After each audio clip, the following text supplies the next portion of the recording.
Mirëmbrëma të nderuar teleshikues. Ajo që filloi si një protestë në periferitë të Tiranës, ku askush nuk ishte interesuar dhe vetëm televizionet informative e ndiqnin për të transmetuar ecurinë e saj, tashmë ka marrë një valencë politike. Vetë kryeministri merret me të dhe sot ka deklaruar që projekti do vazhdojë. Ndërsa në krahun tjetër janë protestuesit të cilët nuk të rihiqen. Gjithashtu kanë edhe përkrahjen e opozitës në këto momente, qoftë Partisë Demokratike, qoftë Lëvizje Socialiste për Integrim, por kanë edhe përkrahjen e shoqërisë civile. Eksponentë të saj kanë shkuar aty dhe kanë deklaruar përkrahjen e tyre për ta. Neve do flasim sot për dy protestat të cilat në një farë mënyrë si ato tërmetet me magnitudë mesatare janë duke troshitur Ramën dhe herë po bie në pakte, herë po tërhiqet në heshtje.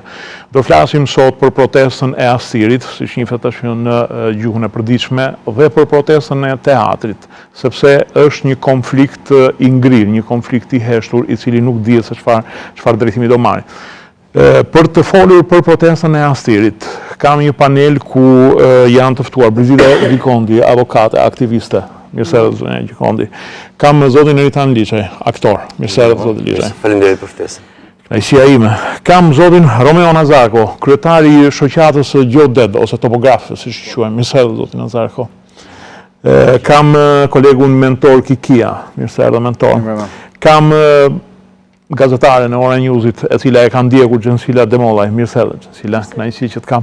Kam edhe starin e gjithë lëvizjes, avokatin Artan Manshaqe, i cili përfaqëson edhe të dëmtuarit ose të dëmtuarit potencial, le të themi më mirë. Artan, faleminderit për ftesën.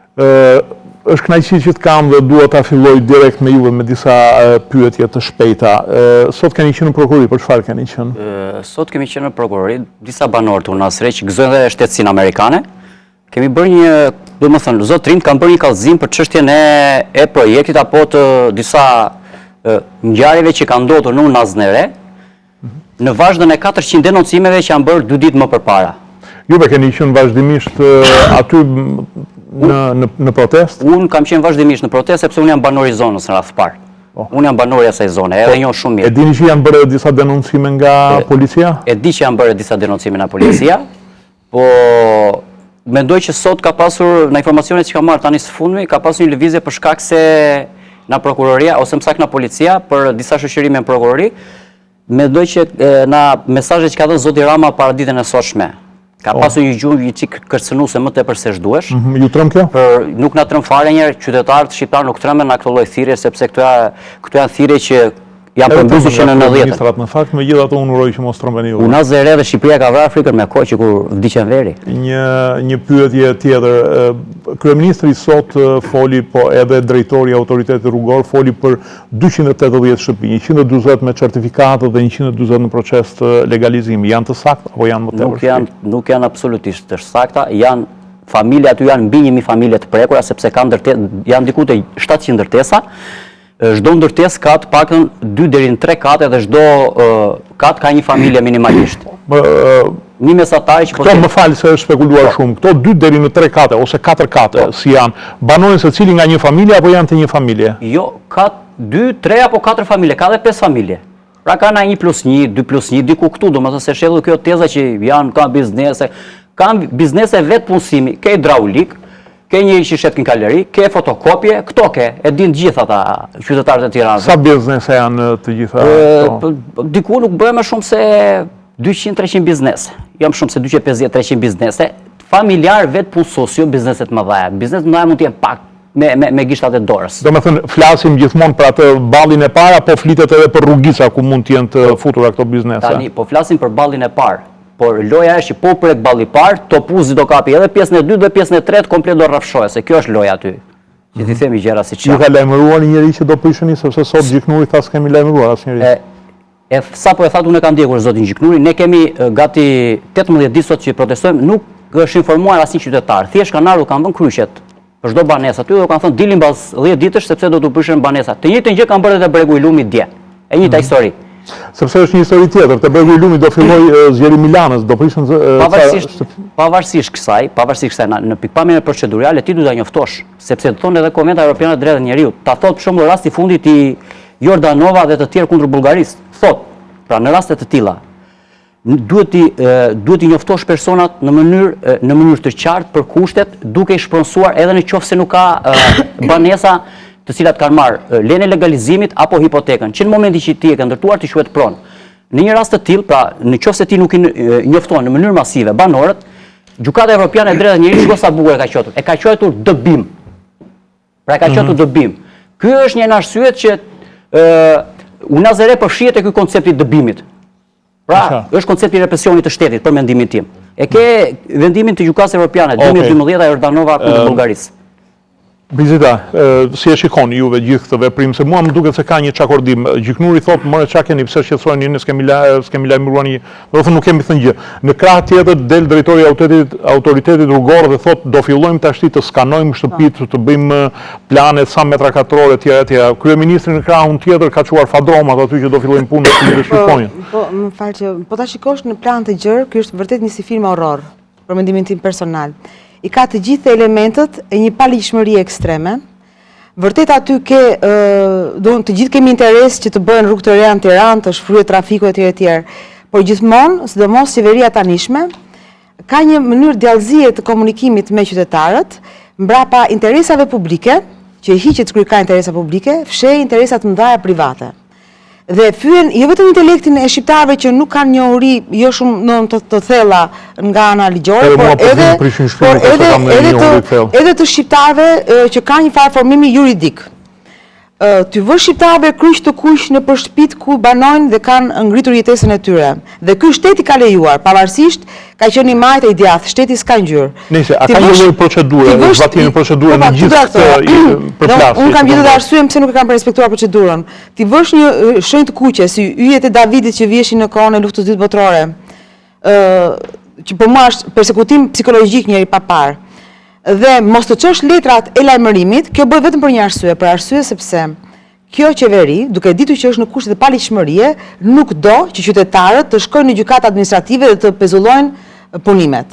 Ata e di shumë që gjykata administrative nuk e kanë nënhyqëm, shpeshherë gjykata administrative e shtetit shqiptar ka dalë kundër vendimeve arbitrare të qeverisë shqiptare, kur i ka çmuar që nuk kanë qenë në kundërshtim me ligjin dhe nuk kanë qenë duke respektuar të gjitha procedurat që njihen në kështu rastesh, dhe ata për kastile ç'bëjnë? Bëjnë lajmërime gojore, bëjnë lajmërime me poshtrim, unë e quaj poshtruese këtë vënien e shenjës së kuqe në një shtëpi ku ai ka derdhur jetën. Dhe ti e ke lënë të derdh frytet e jetës aty dhe pa pritur i thua unë do të prish. Më fal, se po bëjun avokatin e djallit. Nëse kjo punë shkon në gjykata, le ta zëm, qeveria thotë, ti ndiqe me gjykatë, nëse fiton unë do të më shpërblej. Por nuk mund të frenoj ndërtimin e UNAZ-s, sepse gjykata kërkon kohën e nevojshme. Si mund të bllokohet ta zëm 10 vjet ndërtimi? Nuk bllokohet 10 vjet, nuk bllokohet 10 vjet, sepse ata aty do shkojnë para një herë në rast se ti do i çosh njoftimin.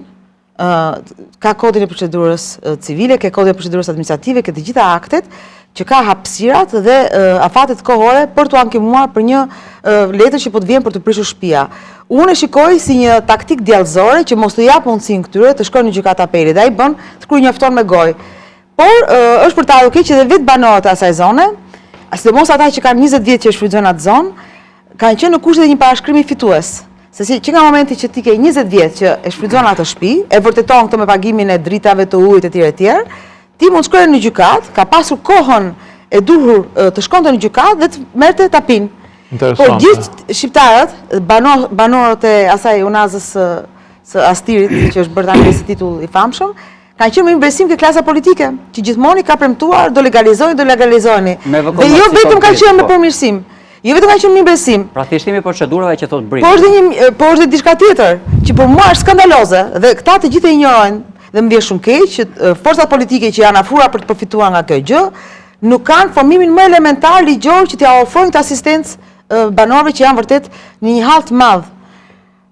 Si është mund të në një godinë me 3 hyrje, njëri ka legalizuar, janë në një çati, i shkallës së dytë është i pa legalizuar, i shkallës së tretë është i legalizuar. Kjo është edhe mund të jetë korrupsion, Jo, mund të jetë, kjo është haptas korrupsion. Edhe s'mund të bëhet sot, si pa dëgjova një deklaratë a Luiznit, që thoshin i ftojmë qytetarët të shkojnë të kallëzojnë, absolutisht Aloizni të shikojë vetë stafin e brendshëm që ka aty. Aloizni bën gjitha legalizimet në blok. Dhe këto e dinë gjithë shqiptarët që kanë pasur të bëjnë me Aloizin dhe me hipotekën, e di shumë mirë që legalizimet në gjithë Shqipërinë bëhet me bloqe banimi, ku ka një po një jo, dihet çfarë është. E qartë. Dhe e fundit, nëse unë kam dhe gjëra tjera për të Do thënë. flasim, kemi gjithë kohë. Unë kam një gjë shumë të rëndësishme për të thënë që shteti shqiptar në kushtetut sankcionon të drejtën e informimit, të pjesëmarrjes dhe ka nxjerrë dhe 2 stafe gjigande që për mendimin tim janë 0 dhe për mendimin tim në rast se unë do kisha mundësi do e rishikoja ekzistencën e tyre kushtetuese, avokatit popullit dhe komisionerit së drejtës së informimit. Që ky komisioner ka dhe një ligj tjetër në ngarkim të tij për njoftimin dhe konsultimin publik për veprat që bëhen publike. Avokat hapi veshët, no? Dhe për mua mos respektimi dhe mos pjesëmarrja atyre 2 institucioneve kushtetuese, Në fakt duhet ishin popullit. to dhe nuk duhet ishin partitë politike. Duhet ishin to dhe duhet ishin banorët. S'duhet shkonte degradonte mohabetin në trauma të tilla familjare, ku shete fëmijë të vegjël të llahtarisur, të dëpriteshin dritat e rrugës sikur je në fashizëm dhe jo në një shtet demokrat. Dritat e unasëre, si në fashizëm, Sepse kjo është, për mendimin tim është depresion psikologjik i panevojshëm. Okej, ta pyes një çik Xhensiren, atëherë si është situata, po flasim ty si observatori i Asianës. Mirë. Në fakt, situata, banorët kanë gati 20 ditë që po protestojnë. Dhe unë mendoj personalisht që reagimi i protestës së pari është një gjë shumë e mirë. Praktikisht, sepse jo çdo vendim duhet pranuar pavarësisht anës ligjore, mbështetëse e tjerë që mund të ketë ai. Besoj mbijem gjithë dakord. A kanë pasur përplasje me policinë? Patjetër, ne i kemi ndjekur në bashki kanë pasur përplasje, pas kësaj Në rrugë pikërisht është problemi. Në rrugë aty në rrugë, me forcat e ndërhyrjes shpejt, mos gaboj fënëshan. Po, edhe kanë pasur përplasje dhe me forcat e ndërhyrjes shpejt, por përplasja e parë në fakt kanë qenë tek Bashkia e Tiranës, në cilët tentuan të hynin me forcë pas thirrjeve të njëpasnjëshme që bën për të pasur një dëgjes të paktën me kryebashkiakun. Dhe kjo është ajo se çfarë kanë kërkuar të paktën deri më sot banorët. Pra pavarësisht faktit që ndoshta janë dëgjuar në media, të paktën kanalet informative kanë qenë për herë prezent dhe është dëgjuar zëri tyre, ata duan që ndoshta tulen në një bisedim me qeverinë, pra me një përfaqësues në cilin ti shpjegohet gjithë procedura, pra të merren vesh dhe të tregojnë dhe ata shqetësimin që kanë, pasi A ka pasur ndonjë kanal të hapur qeveria? Unë sot kam thirrur këtu dhe Ministrinë e Transporteve ose një përfaqësues të tyre dhe nuk kanë pranuar të vinë. Domethënë më duket një kur pranojnë të vinë në një televizion, imagjinon sa mund të shkojnë aty. Por gjithsesi, a ka pasur një sinjal? nga ana tjetër në fakt Tritan ka qenë edhe një formë tjetër të paktën nga komunikimi që pata sot me banorët. Arëshë jo më larg se dje, njoftoi që 60 deri në 70% e banorëve kanë shkuar pranë ARSH-s, kanë marrë informacione. Është mashtrim. Duke thënë në këtë rast që ndoshta 70% e tyre janë pro këtij projekti, në fakt ata nuk kanë qenë kundër, kanë dashur thjesht të kenë shpronësime dhe të kenë një shtëpi ku mund të jetojnë, por vetë banorët kanë thënë që nuk kanë shkuar, mund të kenë qenë të paktën 4 persona. Çka bën ndoshta të hidhen dhe hije dyshimi mbi faktet e bashkëpunimit që kanë institucionet direkt me banorët e mëtej edhe me vetë situatën. Ndaj, situata në fakt ka qenë e vazhdueshme. Unë them se vlen shumë për të vlerësuar fakti që banorët vazhdojnë të qëndrojnë në këmbë, vazhdojnë të qëndrojnë qëllimit tyre kryesor, janë të bashkuar. Janë të bashkuar, pra edhe janë drejt një qëllimi kryesor, pra ata nuk kanë qenë ndonjëherë kundër projektit. Kam parë filmime ku do me thënë punonjës së shtetit fotografojnë, është një lloj presioni psikologjik apo në fakt po bëjnë punën e tyre? Ndoshta nuk mund ta gjykonim këtë drejt për së drejti duke parë se si mund të kenë qenë rrethanat, situatat e tjera, sepse sigurisht që gjatë punës së tyre ata mund të... është edhe një segment i gjatë që ndoshta i shpëton vëzhgimit tuaj. Është edhe një metodë punës tyre. Megjithatë, gjatë protestave janë parë forca policie të shtuara, të paktën protestat të cilat janë lajmëruar, megjithatë banorët e dinë që çdo ditë do të kenë një protestë, pra kjo është një formë për të thënë që nuk ka protestë që ndalet dhe nuk ka protestë në cilën duhet të lajmërojnë. Megjithatë, përpos kësaj, ata sot në drek janë kallëzuar, pra janë thirrur në prokurori, pasi më shumë se 10 prej tyre janë paditur nga komisariati numër 6 për tubim palishëm. Një veprim që e kanë kundërshtuar, pasi sigurisht që janë duke mbrojtur pronën e tyre, dhe kjo është një nga arsyet kryesore në cilën shfaqsohen. Më shumë se 2 veta në abort të shtëpisë nuk lejohet mbas kësaj. Romeo, juve jeni, le të themi, përfaqësuesi teknik i kësaj, gjithë kjo histori është një rrugë thonë që është planifikuar që në kohën e Adil Çarçanit. Vërtet, apo kemi shmangje, apo... Mirë, u falenderoj që na pranuat që ne të vinim dhe të pasqyronim të vërtetën, gjë që kemi vite që mundohemi, përpiqemi të themi të vërtetën në lidhje me pasuritë e paluajtshme. Pse themi këtë? E themi sepse me pasuritë e paluajtshme, nga që është i vetmi burim i të ardhurave për shqiptarët për shkak të krizës në vendet fqinje, të gjithë janë fokusuar te pasuritë e paluajtshme me plot të drejtë.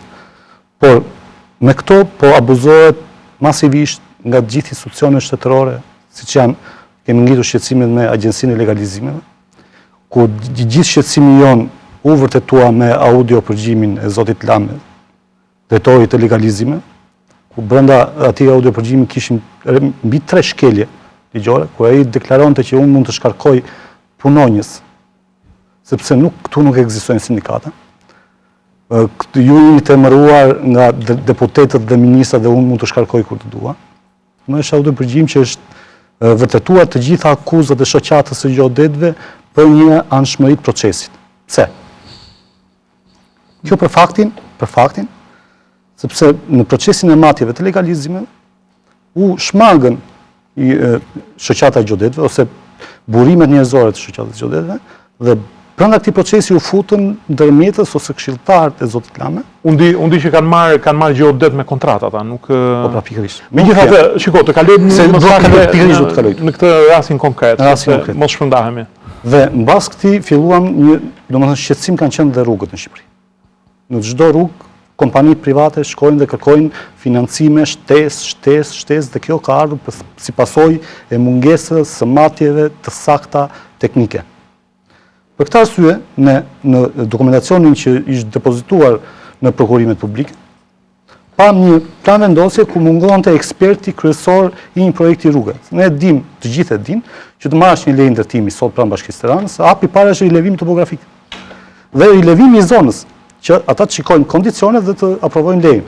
Po edhe për rrugën, fillon i pari rilevimi topografik për të përgatitur projekti den, pastaj projekt zbatimin dhe fillon zbatimi i rrugës mbi bazën atij rilevimi topografik. Mbasi u vënë në dieni pa menduar se situata do precipitonte në këtë gjendje, në datën 4/10/2018 ne nisëm një shkresë zyrtare institucionit të Drejtorisë Përgjithshme të ARSH-s. Vëmë në dieni dhe kryeministrin dhe ministrin e linjës. Dhe kërkuan vetëm një pikë, rilevimin topografik të kryer në terren për projektin e Unazës së Re.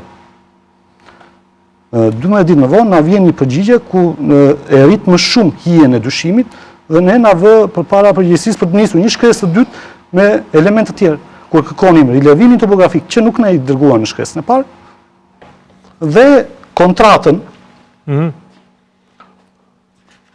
Romeo, si përfundim, kjo është shkelje, sepse vizita më tha që edhe leja e ndërtimit pas ka dalë sot. Domethënë është bërë tenderi dhe të gjitha është shkelje skandaloze e gjithë procedurës. Atë duhet. Po, më thuaj diçka, në krahasim me rrugën e Adil Çarçanit, këtu kemi një segment rrugë i cili është vendosur dhe çfarë të them vëlla, ti ke ardhur e ke ndërtuar aty ku s'duhet, duhet të ishe informuar kur hodhe 100 milion, i thua të zotit të shtëpisë, tash ti do dalësh për jashtë, s'kam çfarë të bëj. Apo ka ndonjë devijim? Ato duhet të sqaroj. Në krahasim me planin rregullues të Adil Çarçanit, që është bërë në vitin 1990, është parashikuar gjurma e rrugës së Unazës së Tiranës, por gjatë viteve çdo plan rregullues, nëse nuk zbatohet, ne si inxhinierë dimë që ky është një plan rregullues që nuk i përket kohës, përderisa nuk zbatohet. Dhe 28 vjet ky nuk u zbatua si plan rregullues, për këtë arsye ka qenë një plan rregullues që nuk ka qenë i konsultuar me. Domethënë është spekulim kjo që bëjnë, që thonë, ore, keni vënë shtëpinë mbi planin e Adil Çarçanit. Jo, shtëpia nuk është në plan. Zgjerimi i rrugës tani është diçka e nxjerr shtëpitë mbi planin e Adil Çarçanit. Në nxjerrim mbi rrugën. Por e shuhetur gjurma dhe gjerësia e rrugës sipas atij plani me projektin që është paraqitur, rruga është më e gjerë dhe zgjerimi i rrugës tani prek shtëpitë që janë buzë rrugës. Por ai plan është devijuar disa herë. Ai plan është devijuar, unë mund ta sqaroj me siç e kam paraqitur, në pjesën jugore të Tiranës. Në pjesën jugore të Tiranës ai plan nuk është zbatuar.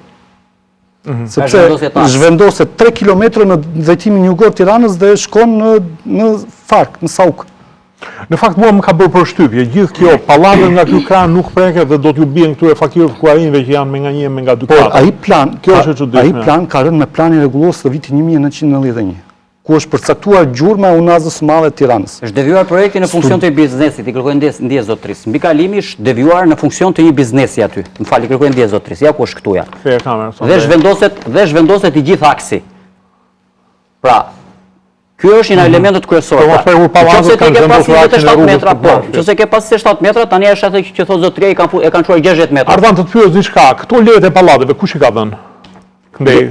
Lejet e pallateve ja dhënë na KKRT-ja, edhe na qeveria e pashme, po edhe na kjo. Po shko ç'është bërë. Po sigur ka qenë komunë më vete ajo. Ka qenë komunë, po KKRT-ja jep mbi 6 katë jep KKRT-ja, të mos e harrojmë këtë. 6 katë dhe poshtë jep Bashkia Komuna, pushteti lokal. A do të thënë këto janë faj të gjithë qeverive, këto lendë që janë të pallateve? Spostimi këtu është i kësaj qeverie, se kjo e ka inauguruar këtë mbikalimin që është bërë tani në funksion të i biznesi këtu, që është në krye të rrugës. Dhe i bie deri diku që thot zotëria këtu. Fabrika e miellit diku aty. Do të lexoj edhe mesazh tjetër, e mbylla, kërkoj ndjes. Teknikë se më duke më shkëputur dhe më pret gjithë atë. Plani rregullues. Po duhet të jetë më i koncentruar, sepse pjesa teknike. Duam të lëmë të plani rregullues i Adi Çaçanit ka rënë poshtë me planin rregullues në vitin 1991 ku është përcaktuar gjurma e Unazës së Madhe të Tiranës.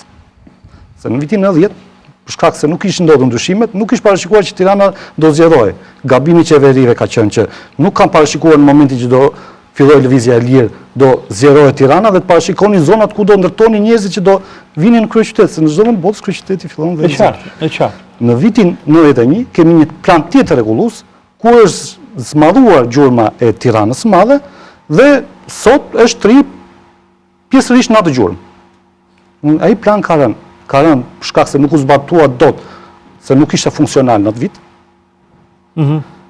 Por arrim tani ke gjurma tjetër gjurma faktike që mendohet të bëhet, sepse nuk kemi një projekt, gjë që ne kemi ngjitur shqetësim, një projekt të saktë ku është gjurma që do kalojë gjithë Unazës së Madhe Tiranë. Nuk ka projekt tonë juve. Ne e kemi bërë me kërkesë dhe Po ky projekt që është tash që do zbatohet, çfarë është ky?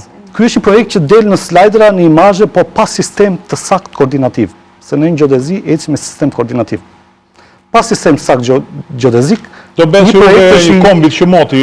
Që mund ta zhvendosësh sipas interesave dhe sipas kulisave që ndodhin në zonë. Sa le të famë që mirë ditë që vende Teodoliti na i tazuri shpini, thoshte hopi jep të qingjin ta kalote në krahun tjetër boshti. Profesioni topografit është profesion që ecë me saktësi centimetrike. Nuk të lejon që një pallat të shikojë në drejtim verior, një pallat shikojë në drejtim lindor. Arsyeja që këta nuk bëjnë projekte.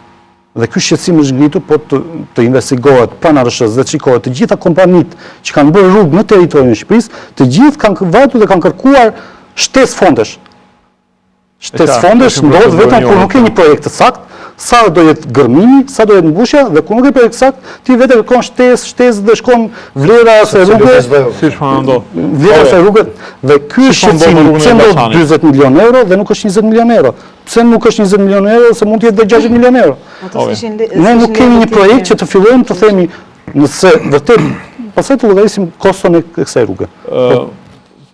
Bëhet fjalë për 2.2 kilometra 40 milion euro. Bëhet fjalë për 2.2 kilometra 40 milion euro, por duhet mos harrojmë që pjesërisht ajo rrugë i ka shtresat e asfaltit dhe shtresat e inerteve. Domethënë kemi dhe miliona euro që janë brenda, që nuk llogariten, që janë plus 40 milionë euro. Duket se kjo hile ka qenë me të gjitha rrugët e Shqipërisë, të gjitha kalonin te aksi vjetër, vetëm zgjerohesh që projektohen se do bëhen nga fillimi, po të gjitha ato inerte, puseta, shtyllat, çdo gjë, nuk llogariten në.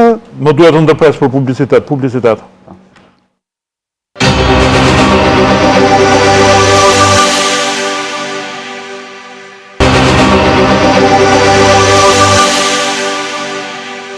Okej, Neritani është nervikosur, kthehemi në pjesën e dytë. Neritan, si du duk kjo i cilësuan shpellare kështu, a ishte një lloj është turp me madh nuk bëra, një lloj për çfarë, pastaj unë kur pash ishin gjysma janë skapallin aty, po ishte një tentativë për çfarë, në sakt për të hedhur në kurriz popullsinë e Tiranës për të nduar jakt ato këtë zanun e tjerë. Shiko, unë kam përshtypjen se janë aq dhëur nga pushteti sa s'dinë edhe çfarë flasin. Si mund të quhesh ti qytetar i shpellar? Unë çat drejtë, kush ai ty drejtë? Jo, ka taktika, nuk ai e di çfarë flet, pa ai ka taktikë. Jo, më shumë i bën se urrej njerëzit në tepër. Do të fus frymën e përçarjes mes Tiranës bënda Onazës dhe Tiranës... Ora shiko këtë përçarje e bën edhe të protesta, sepse qytetarët bllokojnë rrugën. Dhe ai nuk vë polici, që ata të shkretet që janë makinë, që janë të lodhur, që mund të kenë tetor, dy kursit e... I lëdhe ata aty. Pse që të krijojnë ku ti shërben kjo? Unë pyes ku ti shërben kjo? Që të përçash qytetarin, falë se kjo është diabolike, është perverse. Ku ti shërben kjo? Ata të shkretet që vinë nga punët, mund të kenë tutuar nga Greqia, dikush rri pret sa të marrë protesta. Pse? Përse e ke policinë? Ku ti shërben kjo që qytetarit vjet kundër qytetarit? E para dhe e dyta shumë mirë bëjnë, se nuk harrojnë një gjë, që shtojnë urrejtje ndaj tyre më tepër. Sepse u ka ardhur këtu shqiptarëve, ka çareku i Shqipërisë po turfullon. Që do duket e votat, në fakt, gjithsesi. Nuk është puna e vota, mos s'ka njerëz dhe vota s'ka më vlerë. Duket se të gjithë po i grahin kësaj shpellarë dhe njërën e tjetrën erdhën në Malokë, tokë e Zanun, po... E zaptume sot, se edhe... Sa veta janë nga periudha, sa veta janë nga jugu aty? 50-50, 50 me 50. Shqiptarë Nuk e vetë na ju, na ju, të bëjnë fare Jo, janë organizim bëjnë. Kena na Vetëm gjë që nuk duhet bërë atë është bilanci. Bilanci, ata janë qytetarë. Little Albania, do me thënë, ja kam për emrin Unaz Sreu, në mëdhën. Chinatown, New York, atje, Little Italia, edhe ajo zona aty, për shkak të folklorit që ka. Shiko, ka një gjë që duhet marrë, ndoshta është rasti që janë edhe dy juristë që të mund ta komentojnë pak më profesionalisht. Në atë zonë po flitet për palishmëri. Dhe në emër të palishmërisë po justifikohet veprimi për të prishur... Megjithatë edhe ata e pohojnë që neve kemi zënë tokën këtu. Në rregull. Nuk ja kemi blerë njeriu. Zoti Ila, nuk është zënë tokë aty, aty janë me hipotekë me legalizim. Mirë, e kanë thënë, kur ke ndërtuar shtëpinë, e ke zënë tokën. A pa mbaroj 3 minuta pa ndërprerje. Palishmëria e banorëve të Unazës së Re nuk është një ishull në Shqipërinë e virgjër nga palishmëria. Palishmëria është relative në këtë rast dhe duhet parë e lidhur në kontekst me gjithë palishmërinë që lundron në Shqipëri, ku në mënyrë të njëjtë, identike, me duke ndërtuar në tokë të tjetrit, në tokë të shtetit, apo në tokë të vetë, gjithë se cili pa leje ndërtimi, pa plan urbanistike, dhe të merë është, unë për shtëpinë time, mora 38 dokumenta në shtet për të marrë lejen, aty ndërtohet një autostradë pa bërë asnjë lloj studimi, por kjo është tjetër pjesë. Por, kjo palishmëri ka bashkëjetuar në mënyrë harmonike me vetë shtetin deri tani. Sepse këtyre njerëzve, të cilët janë, kjo palishmëri është njësoj, si ke Unaza Re, si ke Këneta në Durrës, si në Paskuqan, si në Torovic, si në Koplik, si në Gjirokastër, ashtu edhe në Ksamil. Mund të ndodhë i të Këneta në Durrës, i thotë ai më duhet rruga. Kjo palishmëri është identike dhe nuk është normale që një të palishmi shkosh dhe t'i dhurosh certifikatën dhe ta kapësh në qatë si thuash ta gëzosh tokën tënde dhe shtëpinë tënde, si tek filmi Tokë për gjakur, dhe dikujt tani t'i vësh kryqin e kuq si hebrejve në kohën e nazizmit, t'i thush mas një jave, zhduku prej këtu, pa ditër se ku të shkosh e ku të futesh kokën. Dhe mbi gjitha, me këtë palishmëri, shteti deri tani ka bërë dhe bën ortakëri. Këtij të palishmit, aktualisht, ti i ke quar linjen elektrike dhe i ke bërë kontratë, i ke quar ujësjellsin dhe i ke bërë kontratë. Ati që ka të biznesin poshtë, i ke vënë kasën tatimore dhe i vjel taksat. Nëse kjo palishmëria e para nuk ndodh në mënyrë sistematike, palishmëria ndodh në mënyrë ilegale, ndodh një herë apo disa herë derisa shteti të hapi syt, kjo lloj palishmërie është legale. Dhe nuk mundet që një njeri të jetojë dhe të bëj aktivitet në palishmëri për 20 vjetë rjesht. Sepse në këto kushte ti e ke pranuar siç ligjërisht është pranuar.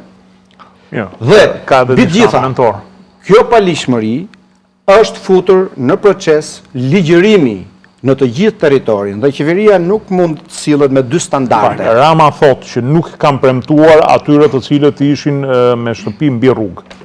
S'kam premtuar legalizimin. Por ligji nuk është premtimi i kryeministrit. Ligji është ligj. Koncepti nuk varet nëse ta premton kryeministri. Ligji për legalizimet parashikon legalizimin e të gjitha objekteve, të cilat 1, 2, 3 përjashtime kur dikush ka ndërtu mbi kolektorin e hidrovorit, dikush ka ndërtu mbi digën e hidrocentralit, normalisht aty jo, po në shtratin e lumit, por ideja... Edhe ai skualifikohet po shponsohet pra nëse ke lejuar. Më vjen paksa përqeshur tani kur i referohet një projektit Adil Çaçanit, qeverisë më matufë në historinë e Shqipërisë. Nëse do kishte në rast tjetër ku dikush do tentonte të thoshte të referohem qeverisë Adil Çaçanit ose këtu ku ka bërë shtëpinë, ky kishte projektuar të bënte një fush aviacioni, thosh Jen Tereziti, projekti Adil Çaçanit ku pse? Dhe tani është fakt është praktik, sa herë do duhet të maskohet në një veprim arbitrar, kjo ka ndodhur diçka në ligjin me arsimin e lartë, se nga gjetën një veq thanë kështu bëhet dhe në kili. Pastaj se gjetën një gjë për maturën shtetërore, thanë kemi marrë nga një version portugez. Se më vjen gjë fshira, se më kujtohet ligji i shtypit i Saliut të gjitha. Ka gjithmonë një veq ku teknikisht. Po. Duke marrë parasysh gjendjen faktike në gjurmën e rrugës Unazre. Kemi një rrugë e cila ka 3 korsi nga njëra anë, 3 korsi nga ana tjetër. Ka një hapësirë që është gjelbërim, ka trotuar dhe ku janë objektet mbi rrugë, që do të thotë kemi një rrugë me 6 korsi, me hapësirë të gjelbërt në mes, hapësirë të gjelbërt nga 2 anët e rrugës, kemi dhe trotuar. Gjithë problemi ka dalë sepse ka ndryshuar projekti dhe do të bëhet rruga më e gjerë se çka qenë në projekt dhe se sa u ishte përcaktuar banorëve për ndërtuar. Nëse do duhet zgjerohet edhe një korsi, pse duhet më bëj gjithë 4 rrugë? Është problem edhe këtë duhet të se më shumë se me 8 korsi. Këtë duhet të sepse ajo Unaz, e cila ishte projektuar në vitin 90 dhe sot e kemi me 6 korsi, e ka humbur funksionin e vet. Tirana duhet mendoj për Unazën tjetër dhe të mendoj të bëj një Unaz e cila projektohet dhe zbatohet si që është në projekt. Do më thonë të bëhet Unaza e 3 le të themi. E 4 ti bje kjo, se e 3 është kjo. Kombinate. Unë e di që edhe Tirana do të filloj urgjentisht. Ka filluar këtë tegu me pjesën në lotin e parë dhe 2 se është gjurmë me Unazës së 4, pavarësisht se duhet ta bashkojnë me Unazën e Unazës sot dhe i japin formën e kërmillit në fakt kur të zbatohet. Kur të zbatohet kjo Unazë, do ta shikoni do ketë formën e kërmillit. Unë e kam pasurinuar në një nga skicat.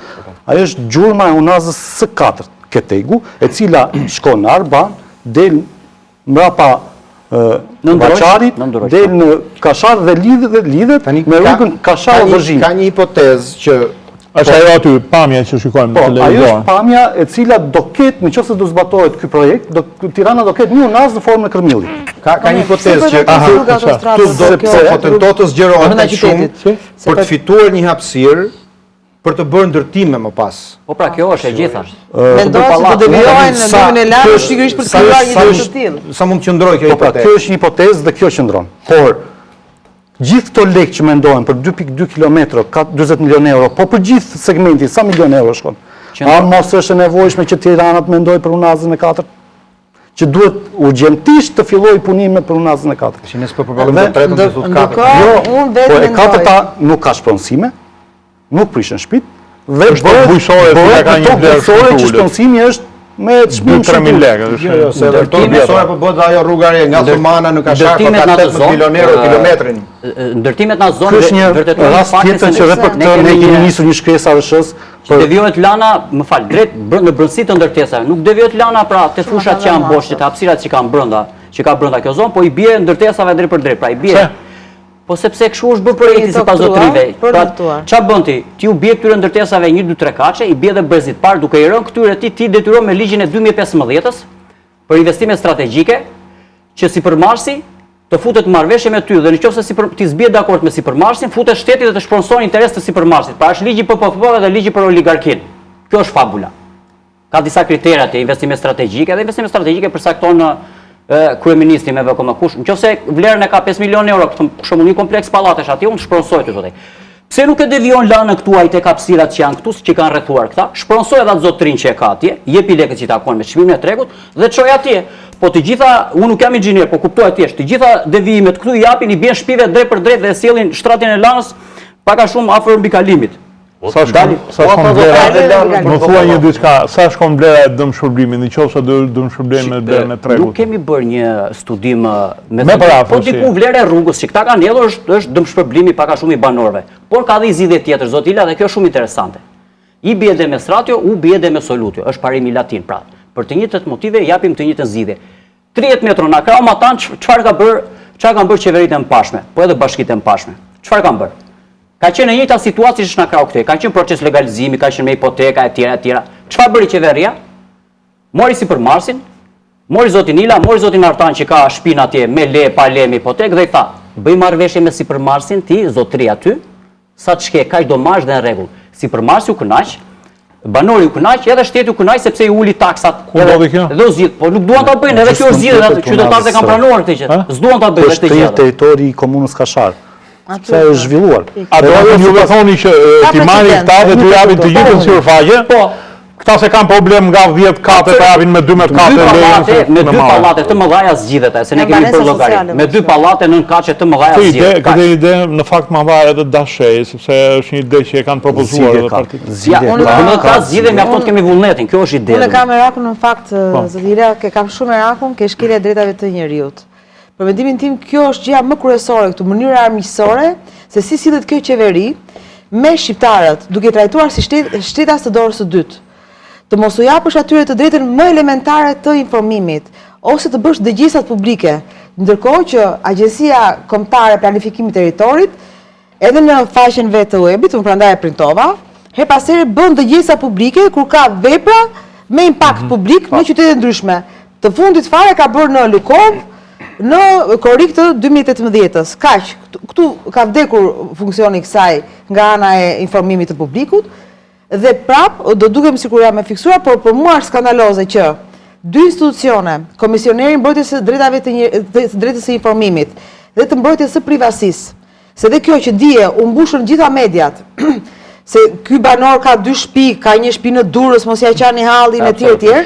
Për mua është, nuk është puna, miqi, janë dy element. Një është shkelja e privatësisë.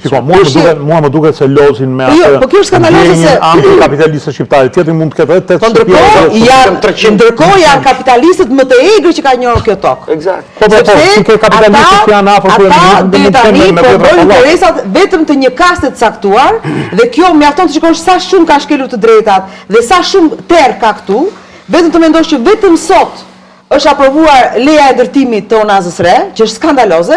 Këte kanë bërë 3 lotuse, janë 3 biznese, 3 firma ndërtimi që gjëra do ndërtojnë këtu, ndërkohë kanë zgjedhur me tender 3 firma ndërtimi, pa leje ndërtimi. Duke përjashtuar shkeljet e mëdha, ka as konkurrent dhe gjithmonë fitimi është. Të gjitha këto prandaj tash fillim është si film horror, kryqëzohet me heqjen e shqiponjës. Është e palishme sepse ti nuk e pas leje ndërtimi. Ti si mund të bësh veprime për të bërë gati. Kanë filluar punime pa u miratu leja. Të gjitha këto gjëra janë për të këto janë mjeshtra të dhunës psikologjike dhe të hapjes së një ndjesie në popull që ata janë barbar, ata të Onazës Re na kanë zënë tokat, po na përpengojnë dhe zhvillimin e rrugës. Këtë e bëjnë, unë i shikoj në rrjetet sociale, të gjithë mendojnë që këta janë zaksus tokë. Unë, si banore e Tiranës, mendoj, ata kanë të drejtë të dëmshpërblehen. Ky shtet mëkatar që i la të ndërtojnë, ta shfrytëzojnë, të ngrejnë në ëndra, të banojnë aty, e ka për detyrë të dëmshpërblejë 1-1. Aq më tepër që ai s'mund të jetë me catën e nësë catë njerëtës. Se ne jemi një moshë, mbajmë mend një film që transmetoi dikur Çatia, bëj fjalë, një film italian, një kryevepër që ligje në Itali që po mos vije Çatia ta hidhnin. Po ai brenda natës honë Çatin dhe nuk ishte një gjendje që të hidhnin. Di çfarë, un kam 2 gjëra që domethënë se dëgjoj shpesh që ne nuk jemi kundër projektit. Jo, faktikisht ne gjithë si qytetarë duhet jemi kundër atij projekti. Se ai nuk po bëhet. Ai po bëhet vetëm për të rritur. E para, gjëja që më bën të shoh kaluar në ekstrem, kishte thënë Rama është diktator. Po ti je diktator. Po është po diktator. Se po e them unë, se po e emërtoj unë, janë veprat që unë... Kënë natë nga teatri, apo? Jo, ajo sigurisht që është, por e keqja shqiptarëve që gjykojnë politikani nga fjalët, jo, për ndryshe nuk do ekziston dhe termi demagogji. Politikani, ose më saktë, qeveria gjykohet nga çfarë bën. Dhe të gjitha ato bëmat e kësaj qeverie, me në krye Ramën, të çojnë drejt diktatorit. Tashi, pse duhet jemi të gjithë kundër atij projekti? Sepse ai nuk po bëhet vetëm për t'u marrë tokën, ajo po e po. Dhe s'ka për ta marrë kur, jam i bindur. Ajo po bëhet se do na vërë trarin ai, aty ku ne duhet paguajmë, dhe për Durrës për të vajtë për pirin kafe 2 euro, vajtë 2 euro. Është autostrada, se është brenda qytetit, se ky është dhe hirja e madhe. Si mund të quash autostradë një rrugë që është brenda teritorit të qytetit? Unaza e Napolit e keme pagesë, kjo unaza shumë të mdha e qytetës që i keme pagesë. Po nuk është unaza, ti ke qytet me ata në asaj rrugë. Mos u bëftë në mes të Napolit është unaza dhe paguan A ka fuqi qytetari shqiptar? Jo, unë bështërë një pyetje shumë logjike. A ka fuqi qytetari i mesëm shqiptar? Që të paguaj për të vajtë në Durrës, të paguaj për të vajtë në Kukës, të paguaj për të vajtë në Vërës, do vjen gjithë tra, do vjen tra. Dhe mu për të vajtë në Kosovë, do më duhen, nuk e di, do më shkoj gati 20 euro vajtë e 20 euro. Le bëjmë një aderacion. A ka një lloj. Unë e paguaj atë rrugë, e kam paguar 3 herë, e paguaj në çdo litër naftë me mbajtjen e rrugëve. Ç'a bëhet? Shiko, e para. Dhe ajo çka doja unë të objektoja, është palishmëri. Kush flet për palishmëri? Një shtet që është i paligjshëm, shtetet shqiptare në 20 e ca vjet që janë paligjshëm. Më falë, shteti kur e ka lejuar atë të ndërtoj pa ligje. E ka legalizuar. Jo, ka shkel ligjin vetë, pa nuk ka bërë detyrën. Të mos bësh detyrën. Këta bën ligjin për informimin publik dhe konsultimin publik 2014. Tani më falë, jo po e them që nga 90 e deri më sot. Shteti, ku nuk e ka ndaluar qytetarin të zaptoj tokën, a ka shkelur ligjin? Pse? Sepse shteti është i detyruar të veprojë. Në bazë ligjit. Atëre përse shteti pas ka të drejtë të bëj shkelje ligjore dhe qytetari jo, ku jemi këtu? Brisida mund më ndihmoj me një konstatim. Për ca vepra penale, kur dikush është në kërkim, nëse nuk kapet për një periudhë të caktuar, parashkruhet dhe më pas ti nuk je më në kërkim. Jo, tha Brisida, me ligj, ata i kanë fituar arshetit mbi 20 vjet. Kur një njeri që ka kryer një vepër penale, nëse nuk kapet brenda një afati të caktuar, nuk është më në kërkim. Ndërsa, ky që ka bërë një shtëpi, në mënyrë krejt legale, dritë diellit, dhe me cilin ti ke komunikuar, ke bashkëpunuar deri tani, befas, kur ti ke një projekt dhe nuk doj që të paguash para për të kompensuar, e quhen paligjshëm. Ai nuk është i paligjshëm. Edhe pse ka ndërtuar pa leje në mënyrë absolute, jo për shkak të masivizimit të veprimit, por pikërisht për këtë arsye. Sepse nëse ti do të justifikosh ndërhyrjen përmes paligjshmërisë, duhet të ndërhyr edhe para një muaji, edhe para një viti, edhe para 5 muajsh, nuk ka rëndësi.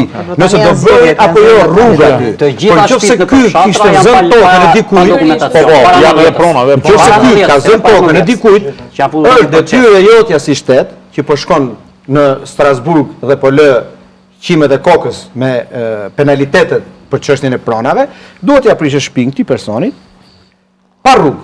Fare për t'i kthy tokën këtij që e ka. Dhe në kushtet kur s'ke bërë këtë, kur s'ke bërë këtë, tani thua që e bërë detyrë. Nuk ka kompensoj sepse është qeveria e majtë.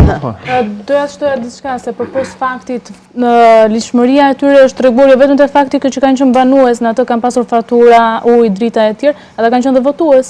Pra, kanë pasur një qendër, janë numëruar si votues të adresave, u shkon posta në shtëpi. Kështu që do të thotë që nëse shteti e ka ditur gjatë që ka pasur, pra kemi edhe këtë situatën.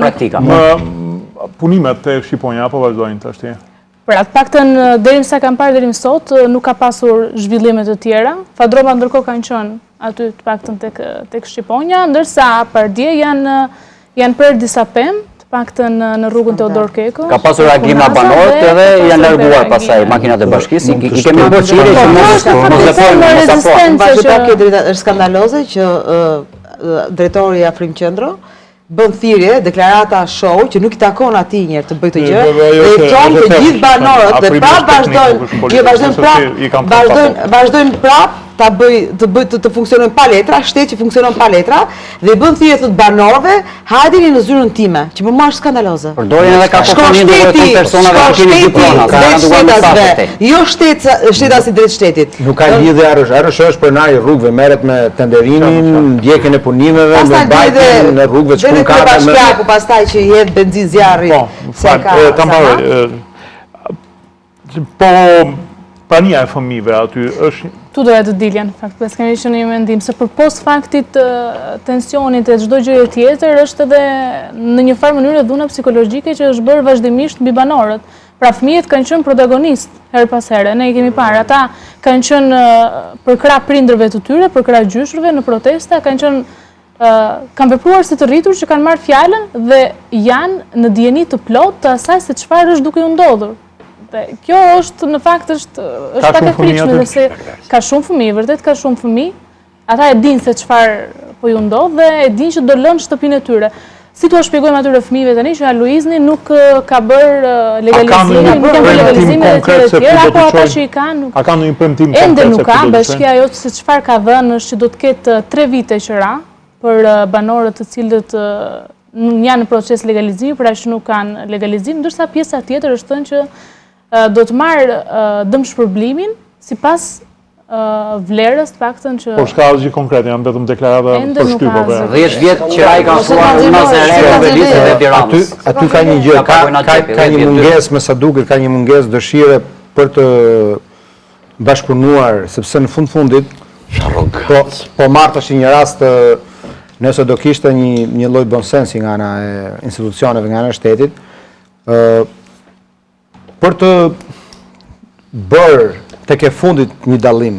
Është ndryshe ti prishësh dikujt dyqanin që shet karrike apo që shet materiale ndërtimi se treqareku i bizneseve në ata ne i dim çfarë janë. Shesin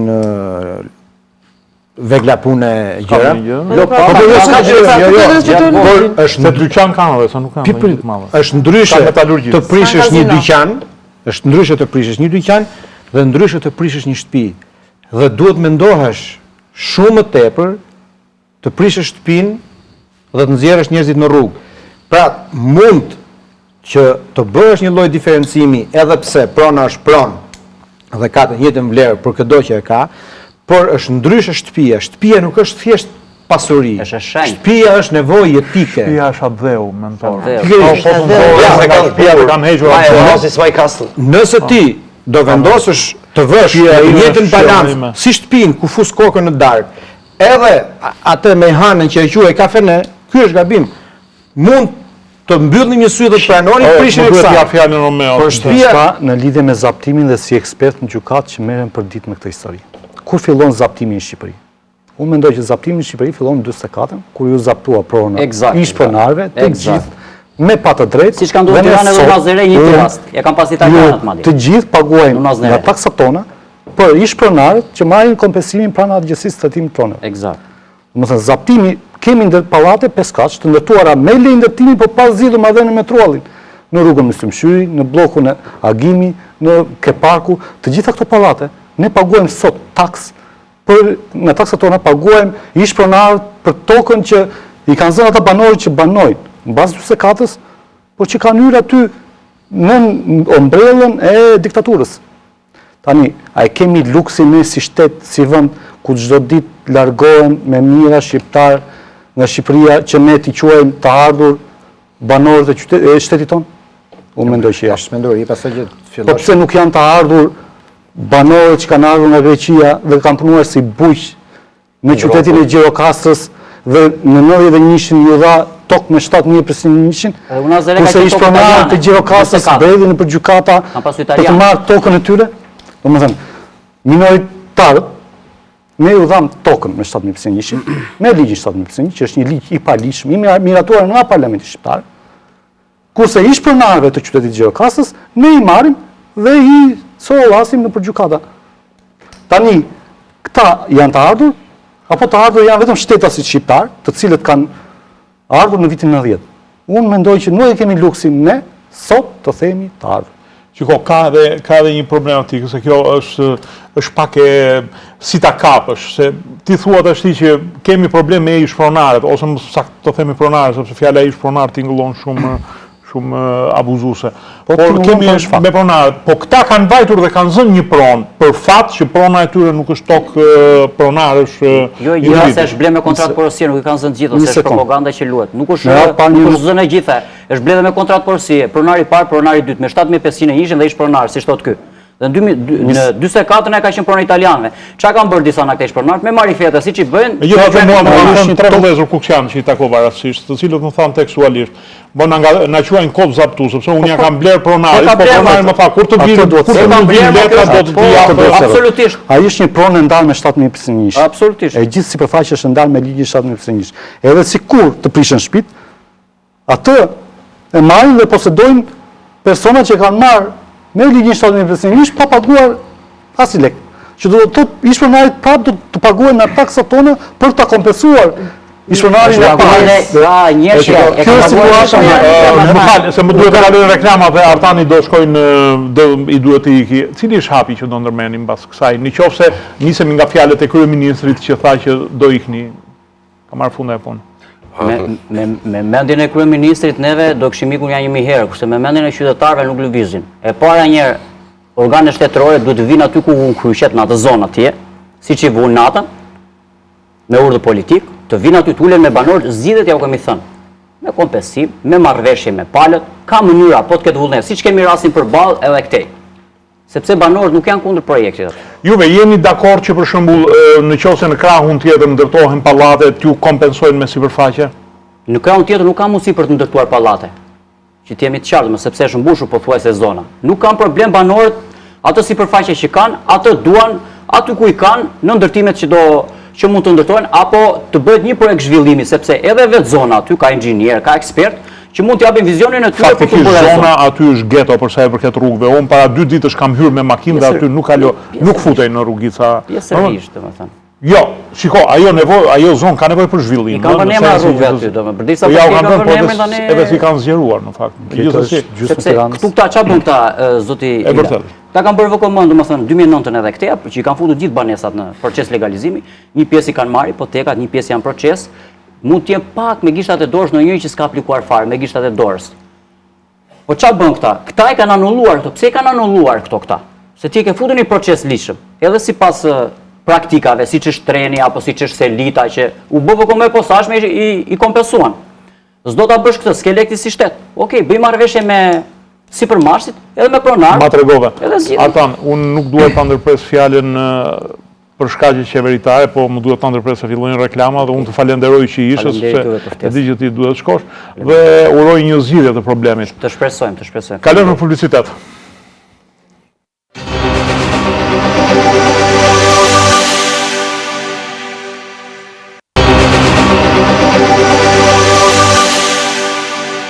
Rikthehemi për pjesën e tretë. Unë në fakt doja të kaloja te teatri dhe kam thirrur edhe Ervin Gotin, pedagog, në panel, i cili është një nga aktivistët kundër teatrit, por do bësh pak durim, Ervin, sepse më duhet të konsumojmë edhe 2-3 pyetje. Ndërkohë më shkruajnë që Ramazan Selmani, të cilit i doli emri dje sikur ka 6 shtëpi, ka vetëm një shtëpi të ndërtua në 92-shin. Dhe Manis vëllajti e ti unë e njoh, më thënë është pikërisht kjo njohje që e bën që të më nisë mesazhin. Edhe ai vetë më ka shprehur mendimin kur e kam takuar që jam dakord që le të prishet. Ne kemi tokë të blerë, ka thënë. Por për nevoja le të prishet, por të paktën të na lajmërojnë përpara, sepse ai vetë ka një biznes aty, i cili kërkon kohën e vetë që të transferohet. Nuk është problemi vetëm te parat që do t'ju jepen për dëshmërbim, po është edhe puna e çakordimit e shqetësimit. Imagjino do të vinë sot dhe do thonë për 15 ditë do dalesh nga shtëpia. Unë do ta quaja diçka të shumë të rëndë. Unë doja të cekja pak më parë dhe ndoshta do referohem sërish Brisidës dhe Nazare, po që mund na ndihmojnë. Cili është ndryshimi mes një shtëpie të ndërtuar pa leje në tokë të shtetit apo në tokë të pronarit? Njëra është e legalizuar, tjetra është e pa legalizuar. Janë të dyja, pa leje, pa projekt dhe mbi tokë të tjetër kujt. Por njerëz, shteti i ka bërë ca letra dhe i ka dhënë këtë copën e letrës. Cili është ndryshimi? Janë të dyja njësoj. Asnjëra, kjo copë e letrës nuk rikthen të drejtën ke pronari. Pronari është prapë në Strasburg, duke kërkuar parat. Kjo është vetëm që unë si shtet ta kam njohur ty palishmërinë. Ndërsa këtij tjetrit ose ja kam vënuar, ose ky s'ka paguar rishfetin, ose është në proces, ose do e marri pak më vonë. Cili është ndryshimi? Është njëjta gjë. Afere pasër korruptive, vetëm shteti legjitimon dhe njeh si pronar atë që ka paguar bakshishin në institucionin që ka marrë. Dhe në legalizimin legjitimon bakshishin. Që domethënë dalim ke ajo historia e Lames që mos u afroni ke sekserët jashtë institucionit. Kjo ishte, po ta dëgjosh në çdo diskutim, lartësi sekserëve jashtë institucionit, Hajde një futu një institucion. sekserë. Mos hapim në lanë se nuk është jetë Gjania që e kontrollon institucionin, nuk ka lidhje me punojnë. Ka lidhje me fenomenin. Ishte në parim. Legjitimohet Dy objekte të paligjshme në tokë, pa projekte, dhe njëri ka letra, tjetri s'ka letra. Antikonformist të pakën qysh e ju njohën. Më falni vetëm një sekond. Keni qenë antikonformist qysh e ju njohën. Si ka mundësi që qeveritë shqiptare do më thënë, janë vetëm mjetë e represioni këtu në këtë vënd. Nuk e kanë fare anën humanitare. Do më thënë, neve shkuam emigrantë në Itali dhe Italia na dha kampe, pasaj nga kampet na sistemojnë në shtëpi, ndërsa, nuk e di, këtu sillen si pushtus me Sigurisht, shtetë. është normale. Shiko, mentaliteti i popullit shqiptar është mentalitet shumë tribal. Unë urrej atë që thonë fqinjët tanë, që s'na duan fare serbët dhe grekët, që ne nuk kemi shtetë formues, e urrej këtë gjë, por kanë drejtë. Ne nuk njohim ligj, ne nuk njohim regula që dim t'i zbatojmë. Ai që vjen kreu është krye bajraktare dhe mund të bëjë çfarë doj, dhe normale që ai do silli represion të kushdo, sepse merr një pushtet të shfrenuar që e kemi fajin dhe ne qytetarë që urim shpinën. Pra e ushqejmë dhe vetë në këtë, pëse për betejat e teatrit gjejmë plot që ma e ka vendos ai, po pa lejet mua, jo, se ka vendos unë. Momentin shqiptari do filloj t'i bëj opozit shtetit, e di si bëjnë lule, këta arrogantët ta. Që me bëri ti këtë fryma që Ashtu. I një kur filloj nga teatri. Ka 5 vjetë që merret me teatrin kombëtar. 5 vjetë, ka fillu që kur ka ardhur kryeministër, t'ja u kaloj, t'i bëj me kontrata një vjeçare, se edhe është kele ligjore, që këta trajnorë që t'i shëzunoj si dua që veshin këshu. Në fund fare ne i bëjmë një rezistencë shumë të bukur, shumë të thjesht, me institucione, me proteste dhe qa na Po si bëri. shpjegohet ama që me këta të astirit nuk u bashkua njeri, do më thëmë, po mos kishte sensibilizuar media, gjysma e shqiptare kam frikë që edhe ata që jetojnë të pallatet ma tanë thoshin për Jo për ta avantazhuar veten, unë ka përshtypjen se ajo qendresa e teatrit kombëtar që po thyen çdo lloj rekordi, u bë 6 muaj për ditë. Juve vazhdoni. Ashtu ne vazhdojmë. Ajo bë si e gjeti një zonjë shumë bukur, e tha, edhe figurativisht dhe metaforikisht shumë e bukur. Është si ai qiriri i kishës sa, do vinë ndizën qiritë e tjera atje. Pra fakti që rezistohet, fakti që edhe 10 vet mund t'ia thyejnë kokën, edhe pushtetit më të madh, ka ngjallur shpresën. Më falë, pse nuk ishin dhe intelektual të tjera aty? Jo, intelektualit na kanë mbështetur. Jo në teatr, te teatri do shkojmë tek astiri. Sepse aty janë fëmijë, njerëzit thonë, okej, apo i manipulojnë, po i nxjerrin, po i bëjnë fëmijë të qajnë, po nuk është komplet. Unë nuk mund të flas në emër të atyre, unë mund vetëm ta ludoj. Prandaj kërkoj dhe ndjes nëse aludimi është. Kjo është në fakt që kanë bërë vetë banorët. Sepse intelektualet këtu i kanë pirë. Që të kenë më shumë njerëz. Do me thënë, qeveria e kanë pirë intelektualin, e kanë bërë të pafuqishëm. Unë çfarë nxjerr si konkluzion, përse të gjitha qeverit, jo vetëm kjo, po kjo ishte më dërma nga të gjitha, e shtypin artistin. Sepse e di zotërit fare mirë që artisti është një zë i papërballush. Do më thënë, Robert De Niro i tha Trumpi duhet të gjujë me grush shtyrës dhe Trumpi mëlgojnë. Kanë tjetër statur. Do më thënë, neve gazetarët edhe na shajnë, po artistët janë ata pak që të gjithi duan. Eksakt. Sepse artistin, jo vetëm artistin, po edhe intelektualin. Jo, këta për nuk e ndaj kështu se neve na shajnë jo të shitur, jo të... Po në përgjithësi pa artistët kanë simpati. Sepse është, po i mpijet rashti këti kombi. Po i mpijet mendimi, po i mpijet shpirti, po i mpijet fryma.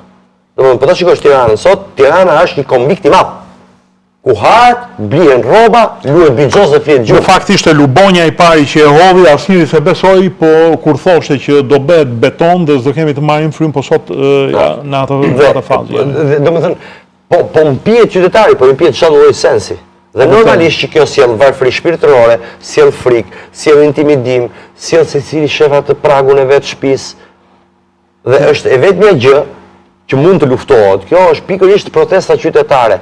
Dikush më thoshte mu, do më thënë, se ka dhe këta që i mbajnë krahun qeverisë janë, pa këndo sjellësh më nerë, sikur do e sjell unë, qeverinë e re, e kupton?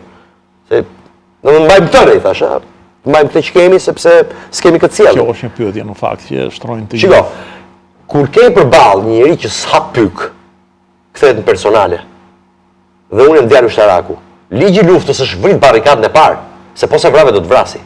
Dhe barikada e dytë e merr sinjalin pastaj të prit njerë se Po të dali qytetari në shesh, edhe ata që do vinë mbrapa të thonë prit njerë se dhe unë e shoh me protestën e teatrit. Qofse qeveria pasardhëse do bëj po njësoj si ky, mua prapë të më shesh do të më ketë. Okej. Cecilia, a ka pasur, po flisim për fëmijët. Në fakt, doja të shtoja pak çështjen e solidarizimit të protestës. Pra sa ju bashkojnë njerëzit e tjerë një kauze të caktuar, si në rastin e Astirit, pra jo më larg se të dielën, ata bën thirrje që të kishin më shumë mbështetës, pra më shumë banor. Po nuk ka qenë ky rasti vetëm. Kemi pasur edhe protesta të tjera, madje edhe nga rrethet. Vetë banorët, qytetarët shqiptarë kanë ardhur në Tiranë me shpresën se këtu do t'i dëgjonte dikush. Dhe do t'i Ose ju drejtojnë televizioneve nga halli. Ndoshta kjo është një nga arsyet, po kanë qenë banorët e Veris ose të Zharzës, cilët erdhën në këmbë për të treguar një formë që ne kemi nevojë për mbështetje, kemi nevojë për të na dëgjuar, ndonse çështjet e kësaj natyre janë ende në problematika pas zgjidhjes paktën. Ja, një sekond. Këta, në këto, a e kanë ndjerë nevojën e përkrahjes këta të Astit? A kanë kërkuar dhe a ju ka shkuar njëri përveç Meritanit? Shumë që. Patjetër, të paktën, siç e thash, të dielën ishte pak më e theksuar protesta. Dhe ndonjëherë duke bërë vazhdimisht protestë, bllokim rruge, ndoshta edhe njerëzit mendojnë se çfarë duhet të bëjmë tjetër që dikush të na dëgjojë apo të kemi diçka ndryshe. Dhe ata bën një marshim në fakt, nga shkolla teknologjike deri në sheshin Shqiponja, mbajtën dhe flamuj amerikan me idenë dhe mbështetjen që ndoshta dikush nga ambasada amerikane mund të bëjë pjesë e tyre apo të bëjë palë me zëri dhe me shqetësimin që ata kanë. Kështu që e di që i ka thirrur ambasada amerikane dy prej tyre, sepse dy prej tyre janë shtetas amerikan. Kanë qenë edhe a e patën mundet të para se Servini do ketë kohën gjithashtu në doja që të mos i largoheshim kësaj teme që e kam shumë për zemër. Le të mos shohim më ndra. Ne shqiptarët vetëm solidaritet nuk njohim. Ne shikojmë atë tjetrin duke u djegur nga dritarja dhe themi, po Facebook të shqyejmë ne. E shikojmë tjetrin të digjet shtëpia nga dritarja dhe themi që nuk është shtëpia ime. Dhe kashilloku që bëhet në ato rast, në bindur asnjë njeri i vetëm nuk ka shkuar të bashkohet me ata. Sikundër nuk doli asnjëri përveç sa njerëzve që quhen sa Batania dhe Byrek, ka ata që erdhën nga Zharza, sepse gjithë thotë, unë se kam shtëpinë ke Pusi Naftës, unë se kam shtëpinë ka Astiri, unë se kam shtëpinë këtu, unë s'vetën teatër, unë se ato janë. Solidariteti nuk ekziston, sepse ne nuk njohim nocionin e protestës. Sikundër, nëse do dilin protestonin ata të anës tjetër ke Unaza, këta të Astiri do pikni nistra nga krau tjetër. Jeni sigurt për këtë. Ndoshta ju bëhet mësim kjo. Sepse ne nuk njohim kaos, ne shikojmë vetëm interesin personal. Aty ku na preket, ose më saktë ku shkon thika në Kock, aty më pas tundim këmbën. Por paraprakisht nuk e njohim solidaritetin e protestës, sepse nuk njohim protestën si nocion. Ne, kur dalim në rrugë, dalim kur na kanë zënë fytin, kur na kanë marrë frymën, kur na kanë vënë lakun. Çfarë po ndodh sot në Francë? Okej, janë çuar, jo, francezë, francezë kanë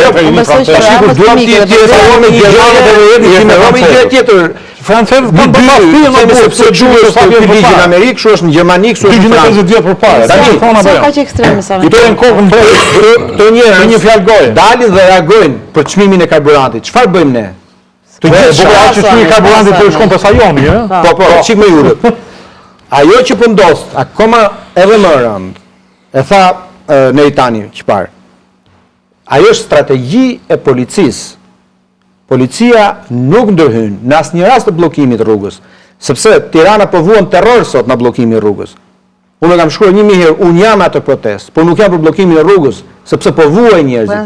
Sepse rrugë bllokohet, po si vure kontrollosh e kollajt që protestat të dalin nga policia nuk del të ndalojë këtu në krye të kthesës trafikun dhe të thotë nuk keni për të kaluar këtej, sepse rruga është bllokuar.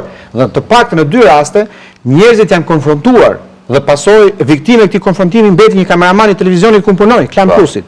E qelloi pse po më filmon. Dhe konfrontimi dhe kundërvënia e njerëzve ka trajtën e një konflikti civil dhe bëhet për vetëm arsye për të humbur mbështetjen. Për të thënë dikush nesër që na të çmendën, mirë të ja kishin bërë, të kishin prishur të shtëpi. Kam dëgjuar unë artikulime, tu kishin prishur, të kishin mbaruar punë, sepse çdo ditë i njëjti muhabet. 3 orë bllokuar në trafik ata që vinë punë nga bizneset që janë autostradë. Mos folur për heqjen e dritave, që për mendimin tim është skandaloze. Terror. Sepse heqja e dritave është skandaloze për t'i penalizuar, kur ti, nëse ke këtë mendësi, dritat mund t'ja heqësh dhe burgut. Me që aty ka vrasës, me që ka njerëz që janë marrë me trafik droge, po të heqësh dritat, pjesës së unazës më kryesore, ku mund të ketë krime, mund të ketë pleq që pengohen, më duket skandaloze, këto lloj mënyrash fashiste për të ndikuar nga ana psikologjike e njerëzve që të dorëzohen. Ndërkohë, kjo i bën më keq njerëzit për të reaguar për të mbrojtur të drejtat. Kurse sa për pjesën e solidaritetit, unë mendoj që jo, ka pas raste që shqiptarët kanë treguar solidaritet, siç ishte për rastin e armëve kimike, siç ishte rasti për ligjin e mbetjeve, që vërtet ishte një solidaritet spontan. Mbetjet më duke kaluan. Gjithsesi, nuk kaluan. Më fal, apo ndërtohen inceneritorët. Kjo është pak, ndoshta janë tema pak më të lokalizuara që Jo, janë tema të ndeshme se shqiptarët ka shumë frikë nga vdekja, nga helmimi, nga gjëra dhe ndoshta kjo, por ama dhe taktika që përdor qeveria e tanishme, që vetëm e majt nuk është, dhe unë kam bindje tashmë këtë gjë, palese mban petkun e së majtës, taktika që ndjek për përçarje dhe për vllavrasje mes. Po. Tamam. Dhe me vllavrasje që fut si psikologji dhe si psikoz, që ja ata kanë ardhur të ardhurit, duan, kanë zënë toka tani, ndërkohë ka 5 standarde për gjëra të tjera. Po, për të shtuar diçka në lidhje me zaptimin që unë nuk e quaj prapë, nuk e quaj zaptim, sepse aty banorët vërtetohet, edhe nga media që janë skapallin, korçar, kolonial, kuksian, trovojan, janë shqiptar, por janë ish pronar nga andet nga kanë ardhur. Pjesa më madhe janë ishpronar që tokat e tyre janë ndarë me ligjin 751 dhe i ka detyruar të largohen, se në momentin që të ndahet toka, ti s'ke tokë, çfarë do bësh fshat? Janë familje ishpronarësh nga Korça, familje ishpronarësh nga Kolonja, familje ishpronarësh nga Kuksi, që tokat e tyre u ndarë me ligjin 751 dhe ata janë larguar për gjetur një zgjidhje dhe kanë ardhur, janë sistemuar pranë aty zonave të cilat i kanë blerë, dhe kjo vërtetohet, të cilat i kanë blerë nga të fortët e zonës. Ose edhe nga kryeplejtë e zonës, dhe nga kryeplejtë e zonës, dhe nga pronarët. I kanë bërë me njështë në ndonë, me shpresën që hajde se do t'ja u rregullojnë. Që gjykata sot teorikisht janë njëse kanë letradore, por ata në një farë mënyrë, në një formë, ata kanë paguar një tarif për atë pronë që konsideroj që është zënë. Që unë se quaj prapë se ne se kemi luksin t'i quajmë zaptus. Në qoftë se ne do kemi luksin t'i quajmë zaptus, qytetarë shqiptarë do ikin gjithë nga Shqipëria. Unë kam idenë që kjo është konflikt sepse ajo të është ai segment është bërë shumë diellës për ndërtuesit, po ta shohësh një ndërtues që ndërton me 10-12 diellës, por nuk ka më të troje brenda Tiranës, dhe ndoshta kjo mund të jetë edhe një arsye që jo, kjo është një strategji e re që po ndjekin ndërtuesit, merr tokë publike, shpronson privatin në një formë o në një tjetër, zhvendos aksin e rrugës në nevojën publike, do me thënë zhvendos aksin e rrugës mbi privatin që e zhdëmton me shuma qesharake, dhe pastaj ndërtuesit i jep pronë publike që në një farë mënyrë është me brezin e parë nuk e joshin dot ndërtuesit për ta marrë për të ndërtuar, sepse brezi i parë pjesërisht janë biznese që dhe e prishin brezin e parë që zëptuesët kanë lidhur kontratën me brezin e dytë. Dhe kjo është një mënyrë që ndërtuesi ndërton lirshëm. E qartë, është i krahur me apartamente. Gjithë problemi që ne ngrenim si shoqat është edhe në qoftë se qeveria bie dakord me banorët, se kryeministri ka zakon që e ngre nivelin e diskutimit deri lart, pastaj bie dakord, thotë po. Bie dakord do të shpensoj. Problemi është teknikisht si do ta zgjidhim. Sepse nuk po na vërtetojnë, pasi ne kemi njitur zërin në 10 herë, edhe nëpër media, nuk po na vërtetojnë që aty ka një matje të saktësisë që kërkohet sipas ligjit në fuqi. Në momentin që ne do na vërtetojnë që aty ka matje, atëherë janë të ligjshëm, sepse çdo kontroll që do vazhdojnë vonë, do vazhdojë zbatimi i projektit, dhe mbas zbatimit të projektit kemi mbikëqyrjen e projektit, nëse vërtet janë hedhur 40 milionë euro në atë rrugë, apo si do monitorohen të gjitha këto hape nëse s'kemi hapin fillestar që është i lëvimi si ka qenë faktik. Dhe kjo për mua është si grup interesi është shqetësues. Revimi keni fjalën përpara se të bëjë ndërhyrje. Matja faktike si është në sot, si është sot. Në gjendjen e tani. Momentin në projekt. Si e shpjegon ti mungesën e reagimit le themi të shoqërisë civile, pse si përkrahën këta? Juve ju përkrahën, juve përkrahët artistët për shembull. Jo, unë një vërim që përkrahëm artistën, ne kemi ecë me idenë që këtu armiku është një, skema është një, nuk ke pse intimidosh dhe të kesh turp me dalë për çdo protestë. Sepse situata është e tillë që ne nuk kemi luksin, po themi që të jetojmë në një vend si Gjermania ku grupet e interesit janë strukturuar, institucionet e strukturuar, gjithë secili proteston atë këndin e vet, në atë hapësirën e vet veprimit. Këtu është, më thënë, një grup grabitqarësh që kanë kap një tuf delesh aty dhe po i shqy një nga një, domethënë, ky është parimi. Në këtë sens, vetëm gjë që ti mund bësh është thjesht në alarm për ditë, dhe për mua nëse s'ka nga një protestë për ditë, për mua është vendi duke vajt për dreq.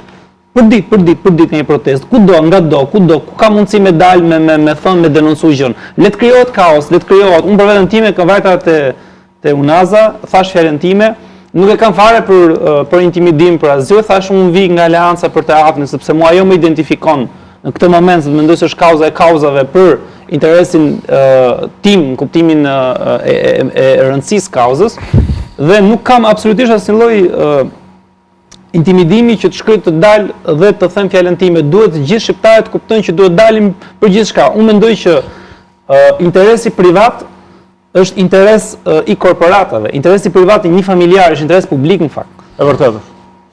Sepse fund fare administrohet nga pushteti, e rregullon një ligj, do të thënë kur ti del proteston del edhe për atë. Dhe ne kemi thënë me 10 dhe me 100 herë, pas ti s'kupton. Po nëse ne protestojmë që kjo gjëja për teatrin, që teatri mos të dërsohet, mos merret prona jote, se ajo është prona jote, po ti mendon se nëse ai ecën me teatrin do vite dera jote. Eksakt. Unë këta duhet kuptojnë njerëzit që këtu është proteste përditshme dhe çdo lloj kauze që ne kemi, në fakt është një si matse për çfarë do ndodhi më pas. Dhe aty janë dhëna, aty është tregues, është komunikimi i gjallë gjatë gjithë kohës. Ata tregojnë shumë qartë. Ata nuk kanë ndërmend të tërhiqen fare. Ai ka një plan 8 vjet, 12 vjet, nuk e di sa e ka, më ta ke 10, nuk e di si e kanë kokë. Ata kanë një plan, do marrin kaq para. Do vjedhim, do grabisim, do bëjmë kaq pallate, do bëjmë kaq këto, do mbushin arkat edhe llogarit ku i kanë offshore. Edhe gjithë edhe do mbarojmë punë dhe do ikit bëj piktura në Paris, se kupton, e kanë ndarë mendjen. Tani ç'është çfarë do bëjmë ne?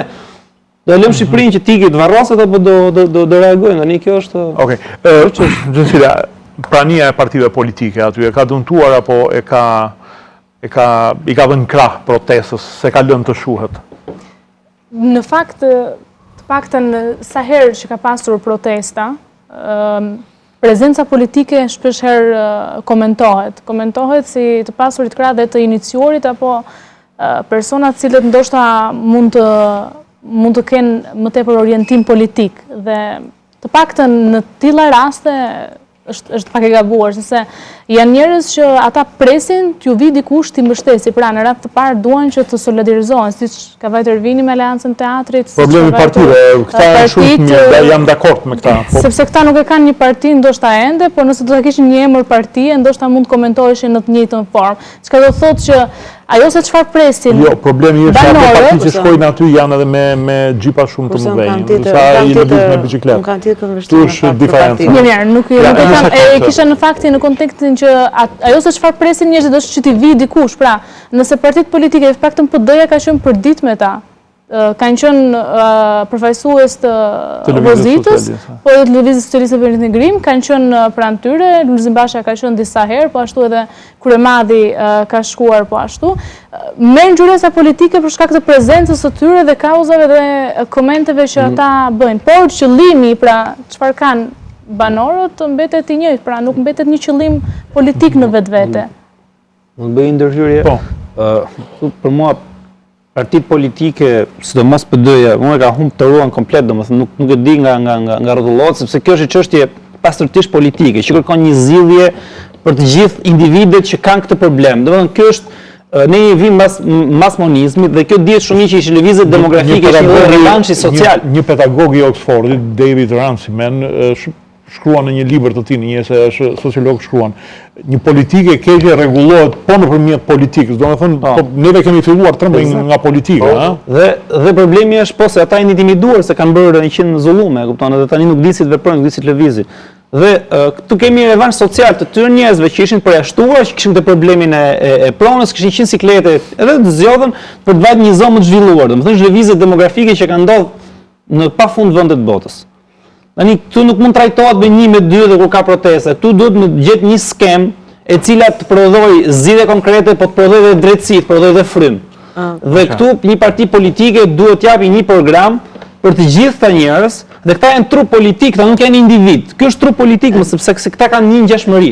Ngjashmëria e tyre është ligjore, është e statusit, është përkatësia, është domethënë marrëdhënia me pronën, është statusi i tyre social, të gjitha këto dhe mënyra të bërit biznes, janë të gjitha këto elemente. Kush di ti lexoj këta?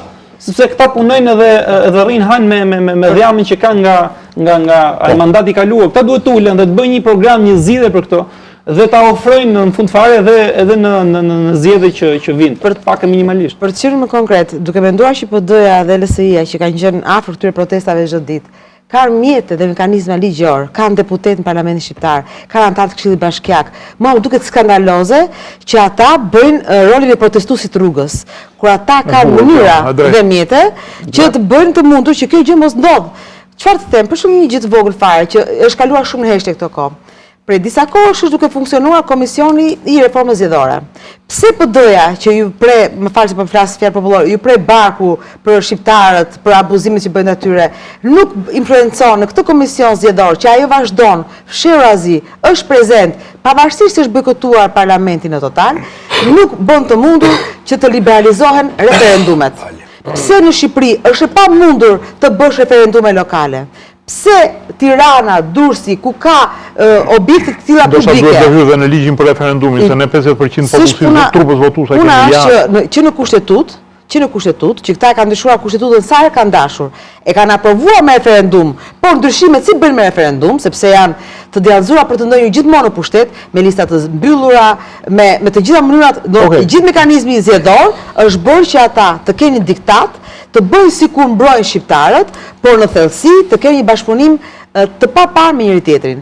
Nëse PD-ja dhe LSI-ja vërtet ka hall që të jetë afër shqiptarëve dhe abuzimit që bëjnë atyre, ka mjetet dhe mënyrat ligjore, jo të rrugës, se rruga i ka ngel shqiptarëve të dëshpëruar. Kanë Këshilli Bashkiak kur mund të thrasin e Rënvelien të kërkojnë informacion. Ai ka punë sepse edhe sot kur bërë leja për ndërtimin, ka qenë pjesë e kësaj gjëje, vetë ati është një nga promotorët më të mëdhenj dhe për teatrin dhe për këtë rrugën, në që i të rej gjithmonë është më shëmbullor se... Për teatrin po, rrugën... Jo, dhe për rrugën ka dalë, edhe kur ka shkuar që janë anëmuar, sepse kjo është një rrugë që ka dy elemente, është sa publike kombëtare, aq është edhe brenda territorit Vijës Verdh dhe lokali që ka të bëjë direkt me Velin. Por nuk dua të hyj të bëj në një, të them në një gjë që nuk i vjen fiks situatës ligjore, por mua më duket e palogjikshme që PD-ja dhe LSI-ja rinë në rrugë. Në rrugë rinë të dëshpëruarit.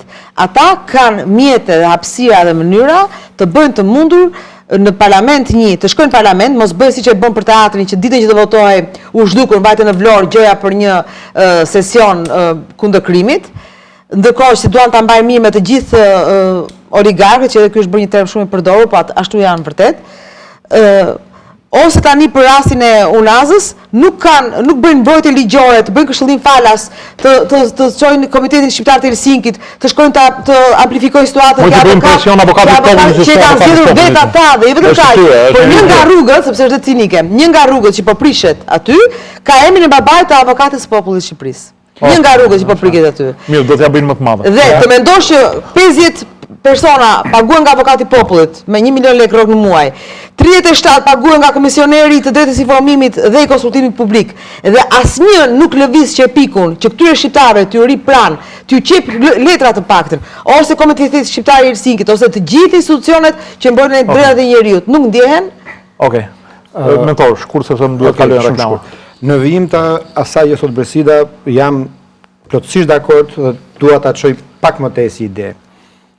Sjellja e opozitës është po ka qenë ndyrë sa dhe sjellja e qeverisë. Sepse është duke luajtur rolin e një bashkëpunëtori, por duke thënë që shiko, më ka zënë rrota bishtin, po dalë dhe unë aty për të duke. Dhe është duke e shfrytzuar politikisht.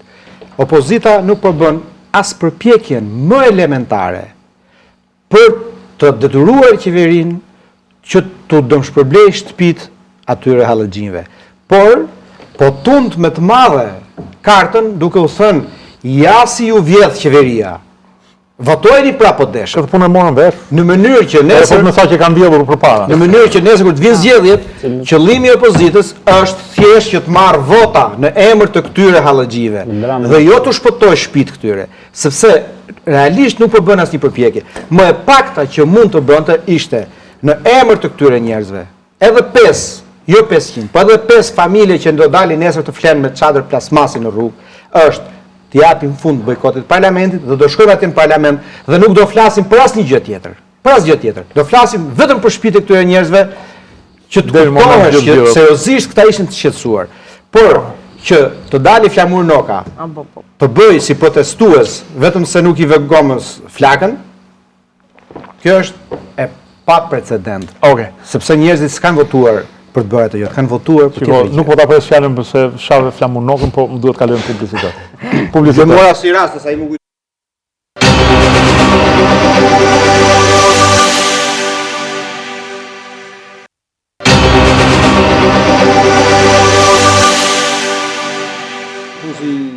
Okej, rikthehemi në pjesën e 4. Në fakt është një protesta për teatrin, është një lëvizje tektonike nga ato tërmete 3 ballë që të troshisin themelet edhe e dëmtojnë kolonën e shtetit, ndërtesës.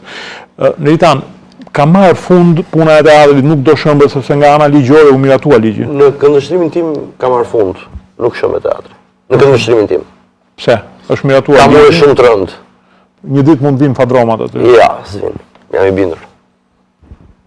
Nuk ka hat dot me teatrin. E ka provuar 3 herë jeni qeri i lodhur, e treta e vërtetë tani do haj kokën. E dijaj. Prandaj nxorri dhe ministrën edhe Erion Velien. Se e ka ditë dhe ai vetë thellë që ai teatri nuk priket. Ka morë shumë të rëndë ai teatri. Jeni i sigurt sepse edhe Unë jam ato shumë i vetëm sigurt. gjajnë të përçarë. Shiko, e di si duket se më se shqiptarët aty ta them unë, po ardhen me forcë, aty të mblidhen 50.000 shqiptarë. Ashtu të duket ai se ama mas e jo e vin. Sepse e duan atë ka dosh teatri. Sepse në atë teatr kanë parë Roland Trebickën, e kanë parë Bujar Lakon, e kanë parë gjithë mëdhenjtë që janë shumë. Se s'po i përmend gjithë. Sulejman Pitarkën, jemi rritur me ta. Edhe në fund fare ai pushteti shpirtëror ka lënjoll të fortë qytetarit. Jo më kote përmenda pak më përpara. Domethënë, ti shikoj çfarë bëjnë aktorët e Hollywood, jo se po krahasoj me ta. Por Bushit i bën një nga njerëzit më të pushtshëm në botë. E bën për luftën e Afganistanit copë dhe mbylli gojën. Pse? Se ai e di fare mirë që Robert De Niro paguan 1,5 miliard vetë në botë me i pasur ratin. E duan të gjithë. Kurse Trumpin e duan gjysma knej, gjysma jo. Pra ka pushtet shumë të madh pushteti shpirtëror. Dhe ai teatri ka mure të rëndë, ka histori të madhe. Dhe juve mendoni që nuk do guzoj të bjerë fadroma, Nuk do sepse guzoj. le të themi që kjo është ndoshta një lloj periudhë qetësie, mbas miratimit Nuk do ligjit, guzoj. pengesë ligjore ai nuk ka për ta. Shiko, ai pengesë më të madhe ligjore kam, domethënë, është vetë ligj njërë që është antikushtetues. Është vetë ligj, ai është një kontratë që është bërë ligj, domethënë absurde fare.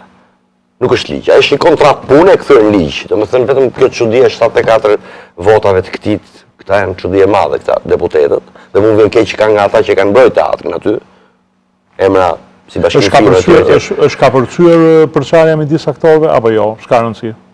Unë nuk them se ka pasur ndonjëherë përçarje mes aktorëve. Asnjërin shumë pak mund të jenë ata që duan që ai teatri. Apo ishin më tepër të fryra nga Ato aty hyrin loj pikërisht ky diabolizmi Velia, që u përpoq i shkreti ta kthente të gjithë vëmendjen për teatrin tek një telenovel ku shtratoi sa lek mori ai atje se kur është. Domethënë u përpoq ta spostonte vëmendjen. Sepse aty te teatri ka një skenar aq të bukur perversat. Unë njoj me detaje tani, qasë është bërë, dhe prapa e ishtë në këmbë. Deri edhe do bje nga tërmeti u krisë parlamenti, pra janë përdorur të gjitha mjetet më të shëmtuara që duhet përdorur një pushtet, ose më të sakta për një pushtet korruptuar që ai të bjeri dhe s'ka funksionuar. Sepse unë jam i bindur që dhe ti pyesësh aktorët tani ti pyesësh.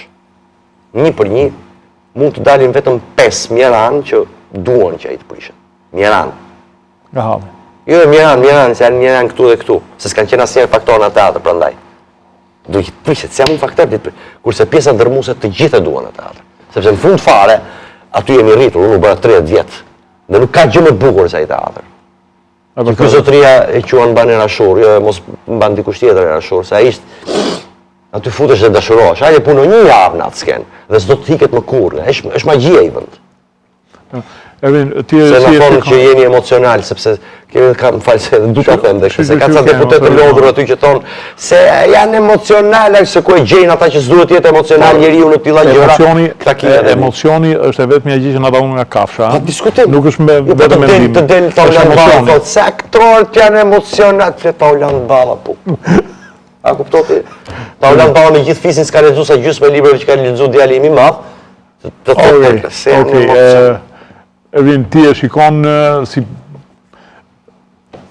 të dyshim të ardhmen në teatrit? Ne kam të merrte pjesën e parashikimeve, me thënë drejtën, sepse më futet gjithmonë kjo koncepti i ndeshjeve, domethënë si do dali, edhe si e shikon dysh apo x apo y?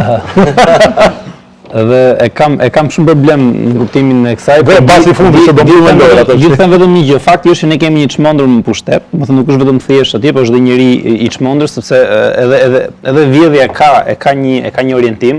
Domethënë të vjedhësh, mos kalojmë në ofendime, për mua deri tani është ndër politikanët më strateg, pavarësisht se ka përdorur për veten e vet, po ka vepruar me shumë strategji për pushtetin e vet. Strateg duhet të jesh shëmbësh 5524, sa është vetëm kompleksi, edhe lëre pastaj pjesën tjetër.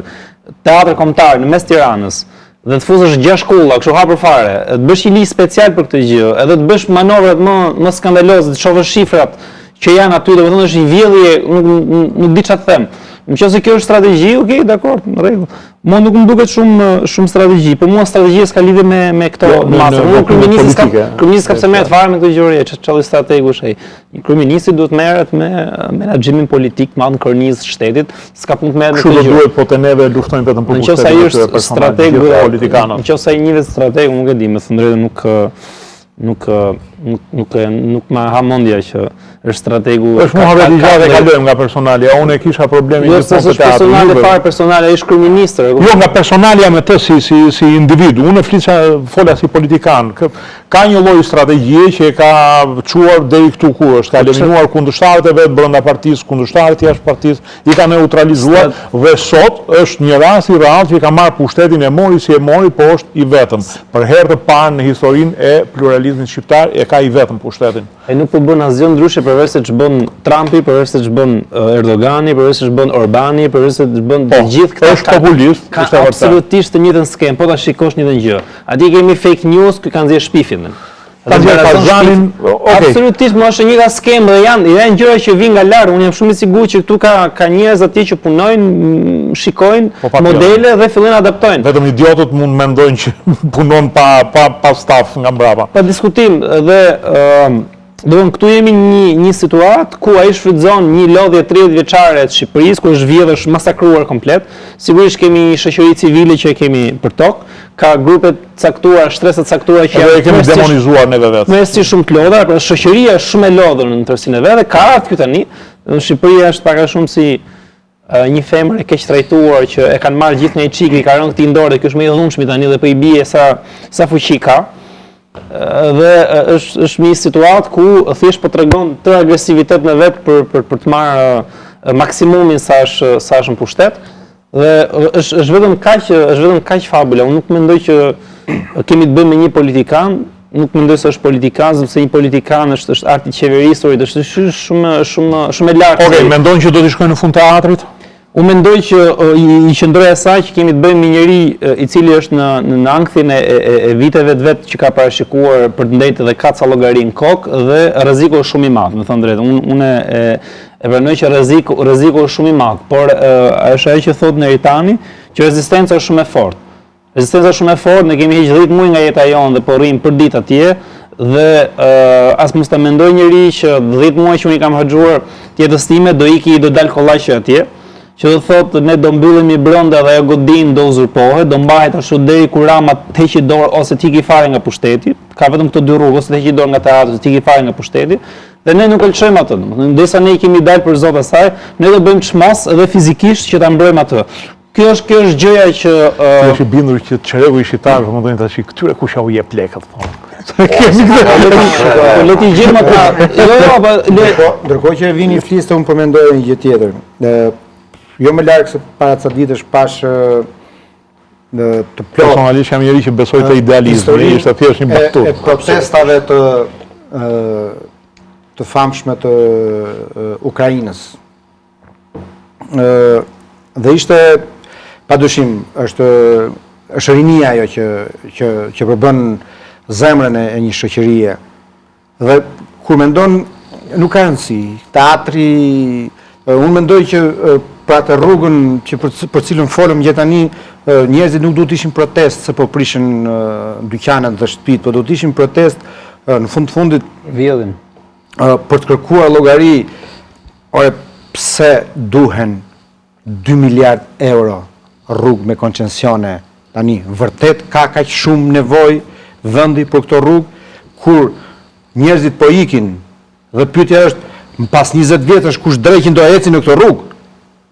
Sepse në 2050 parashikimi i bankës i OKB-s është që këtu të ketë më pak se 1 milion banor dhe mosha mesatare të jetë mbi 55 vjeç. Pra ne do kemi vetëm pleqë që do duan 3 herë ilaç dhe 1 herë bukë në ditë. Dhe do e popullojnë Ajo etike do na duhet pak a shumë, rrugë të gjera, se në atë moshë do jemi. Po, sepse do e marrim shumë me Syze me minus 10, kështu që do na duhet. Po mendoja, tjetër kush nuk do. mendoja Ta nuk do hen aty, aty është problemi. e rinis. Pra, edhe një herë, jashtë kauzave. Një shoqëri që nuk ka shpirt reagimi është e destinuar të përfundojë në skllavëri. Dhe unë jam mbështetës i fortë i protestës, po të protestojmë edhe kur bie shi, pavarësisht se nuk e ka fajin askush. Sepse duhet të flasim. Por kjo rini e ka mendjen dhe syt nga aeroporti më dhan. Po s'është fare atyre. Dhe ky është problemi sot. A do jemi në një gjendje që të prodhojmë? Papa Francesku ju kishte thënë bëni diçka që mos ju iku rinia, domethënë për fot. E pat kush ishe aty? Çën si Jo, ka. ku t'ja tha? Jo, ajo pa sushi tani. Jo, ishte biznesmen të vërtetë që e morën vesh gjithë. Problemi është që derisa një papë thot një njeri i cili s'para ka lidhje me jemi në kushtet e demagogjisë. Të thot kujdes se po ju ikën rinia nuk thehet mbrapsht me thirrje. As me njoftime të televizori, as me apele që mund t'i bëjmë ne këtu. E kishte thënë Kam frikë se jemi duke mbyllur një cikël të tmerrshëm me shoqërinë. Unë e kam akuzuar dhe publikisht këtë qeveri për qeveri antishqiptare. Sepse faktikisht është eksodi i dytë i shqiptarëve më i madh i mas 90-s. Kujt i intereson çpopullimi i Shqipërisë? E ka thënë Rama, të iki kush të dojë, unë do punoj për ata që do mbesin. Unë do të Popullimi i Shqipërisë i intereson vetëm armiqve të Shqipërisë. Atyre që historikisht të vend kanë dashur ta shpërbëjnë. Çfarë po bën kjo qeveri? Ka vrarë shëndetin? Edhe populli thotë mendje shëndosh në trup shëndosh. Ka vrarë arsimin? Po mbeten me mira fëmijë pa shkollë sepse ajo ka çuar te fshati tjetër. Ajo është vetëm metodë për që fëmijët mos shkojnë në shkollë dhe po vret artin. Kto po i shkatron? Ka shpresë. Ka vrarë shpresë. Unë Pse? personalisht Sepse sa më tepër ti të vrasësh 3 shtullat kurrizore të qenies njerëzore, që është shëndeti, arsimi dhe ushqimi shpirtëror, arti, ti e ke shpërbërë, nuk ke më njeri, Një pjesë e mirë e kanë këtë në fakt është problemi i shëndetit, kujdesi shëndetësor dhe i arsimit. Prindrit këtë problem të Janë 3 shtyllat bazë që bëjnë njeriun. Atëherë po vrave bërthamën e shoqërisë që është njeriu, familja, ti e ke vrarë atë komb. Atëherë kujt i shërben kjo? personalisht në lidhje me teatrin kam qenë protestë dhe në ditë shiu kur protestonin. Kam firmosur për mos prishjen e teatrit. Mendoj që kryetari i Bashkisë Kryeministri jo se është dorëzuar, por kanë kuptuar që kanë gabuar. Është një nga gabimet dhe në një formë apo në një tjetër janë trequr, por di që do falenderoj këdo kryeministër i cili do ndërtonte edhe një teatr tjetër të ri, pa prishur. Kjo është e vërtetë. Kushdo qoftë. Ty e kishte dorë ta bënte se qartë. Po shkojmë prapë, do të bëj një krahasim me Unazën.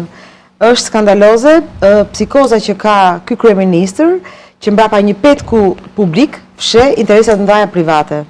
Nuk është e vërtet fare që ai ka nevojë për të ristrukturuar ose për të rindërtuar teatrin kombëtar, pasi është një zakon i mafjes së ndërtimit jo vetëm në Shqipëri, por në gjithë vendet me probleme mafioze. Më fal, sa euro duhen për të bërë një teatr? Jo, 10 deri në 15 milionë euro maksimum. Sa gjysma e...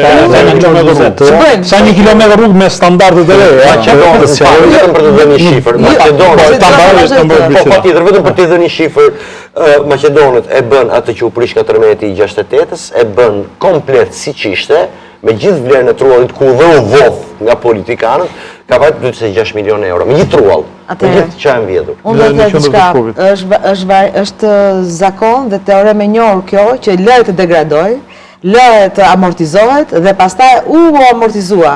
Ka 30 vjet që ai teatr degradohet për Kastile pikërisht se synoi trullin ku ndodhet ai teatr. Kurse për mua personalisht, që besoj se e dini dhe ju, vetëm të mendosh të bësh krahasim me teatrin Petruceli të Barit, që u dogj, mbas 20 e ca vjetësh e rindërtuan pikërisht siç ishte, sepse e quajnë si ikon dhe si ikon të gjithë Puljes, jo vetëm të Barit. Dhe të prishësh teatrin kombëtar, ku shumë mirë mund ta kthesh në një muzeum. Me sebepin se gjoja ti, këtu kështë ngelur Shqipëria dhe Tirana, teatri i ri, për mua këtu fshin vetëm afera jo të pastra. Bisera, ti si jurist, si mendon, ka në dorë nga ana ligjore ta prishit tash teatrin apo jo? Ai është dhe një mënyrë tjetër që e përdor mafia, që e bën fajin, bën bashkëfajtor gjithë parlamentin. Që nga momenti që ai ka detyruar 74 veta të votojnë, në atë moment ai ka dalë nga skena, përgjegjësia e tij nuk është më individuale, por është kolektive. Dhe unë mendoj që Rama nuk e ndalon asnjë gjë përpara psikozës që ka ai për të lërë shenjën e vet në Shqipëri, në Tiranë, për të vendosur mbas erës së Ramës, para erës së Ramës. Ai do t'i jap Tiranës nurin e vet të betonit. Dhe unë nuk jam kaq optimiste sa Neritani, unë mendoj që në rast ai e ka ndarë që me këto PPP-t e veta të vë damk dhe mbi teatrin, të ndërtojë ato kulla, ai ka për ta bërë. Sepse mënyra se sillet ai. Ka një problem midis stadiumit dhe stadiumit, në stadium sportistët ishin të përçarë. Unë kam lexuar kundërshtarë që sot janë kundërshtarë të Ramës, sportistë kombëtares që pa fet turpi thoshin e çfarë është ai një vend ku urinohet e një për stadiumin, ndërkohë që ai është një kompleks që edhe Roma do t'ja kishte zgjidhur në fakt. Unë kam një merak, pse këti kryeministri që e shikon që po ikën gjithë rinia dhe ai që ri nga halli në Shqipëri dhe sidomos në Tiranë që është përqendrimi më i madh. Pse nuk i shkon mendja të ngrej qendra sportive, qendra kulturore, biblioteka, pse gjithmonë ka vizion ndërtuesi, jo si kryeministër, ai është si pronar një firme ndërtimi. Qartë, po unë mendoj që te teatri pavarësisht jam me optimizmin e Neritanit dhe të Ervinit që është një bërtham ndryshe që do ta pranoj. Duke parë që unë sigurisht mendoj nga ana ligjore, avokati i popullit ja ka futur gjumit, avokati i popullit mund të ishte aty. Rëndësi ka që sa është dita e rrogës e merr, edhe kjo ka rëndësi, pra atë avokati i popullit dhe për të gjithë komisionerët e tjerë, edhe për drejtoreshin e bibliotekës kombëtare, për gjithë të titullar, dhe për drejtorin e teatrit kombëtar, që tani është këtë Turbina, që për mendimin tim unë shkova të shikoja një shfaqje të Neritanit, u skandalizova se në rreshtjen e 4 nuk dëgjoja asnjë gjë çfarë flitej këtë Turbina, çfarë thoshin aktorët, sepse çdo gjë është llogaritur nga akustika e gjitha.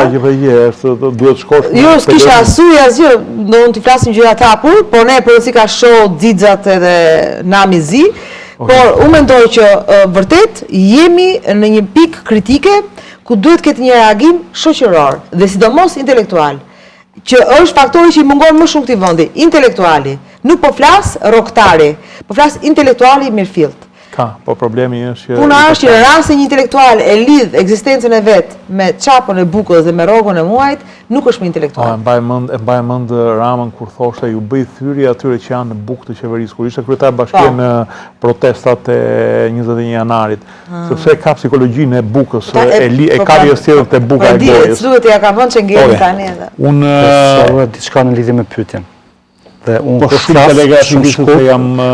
kur flas nuk flas pa u siguruar mirë. Ngjitur me teatrin është godina e sistemit adresave.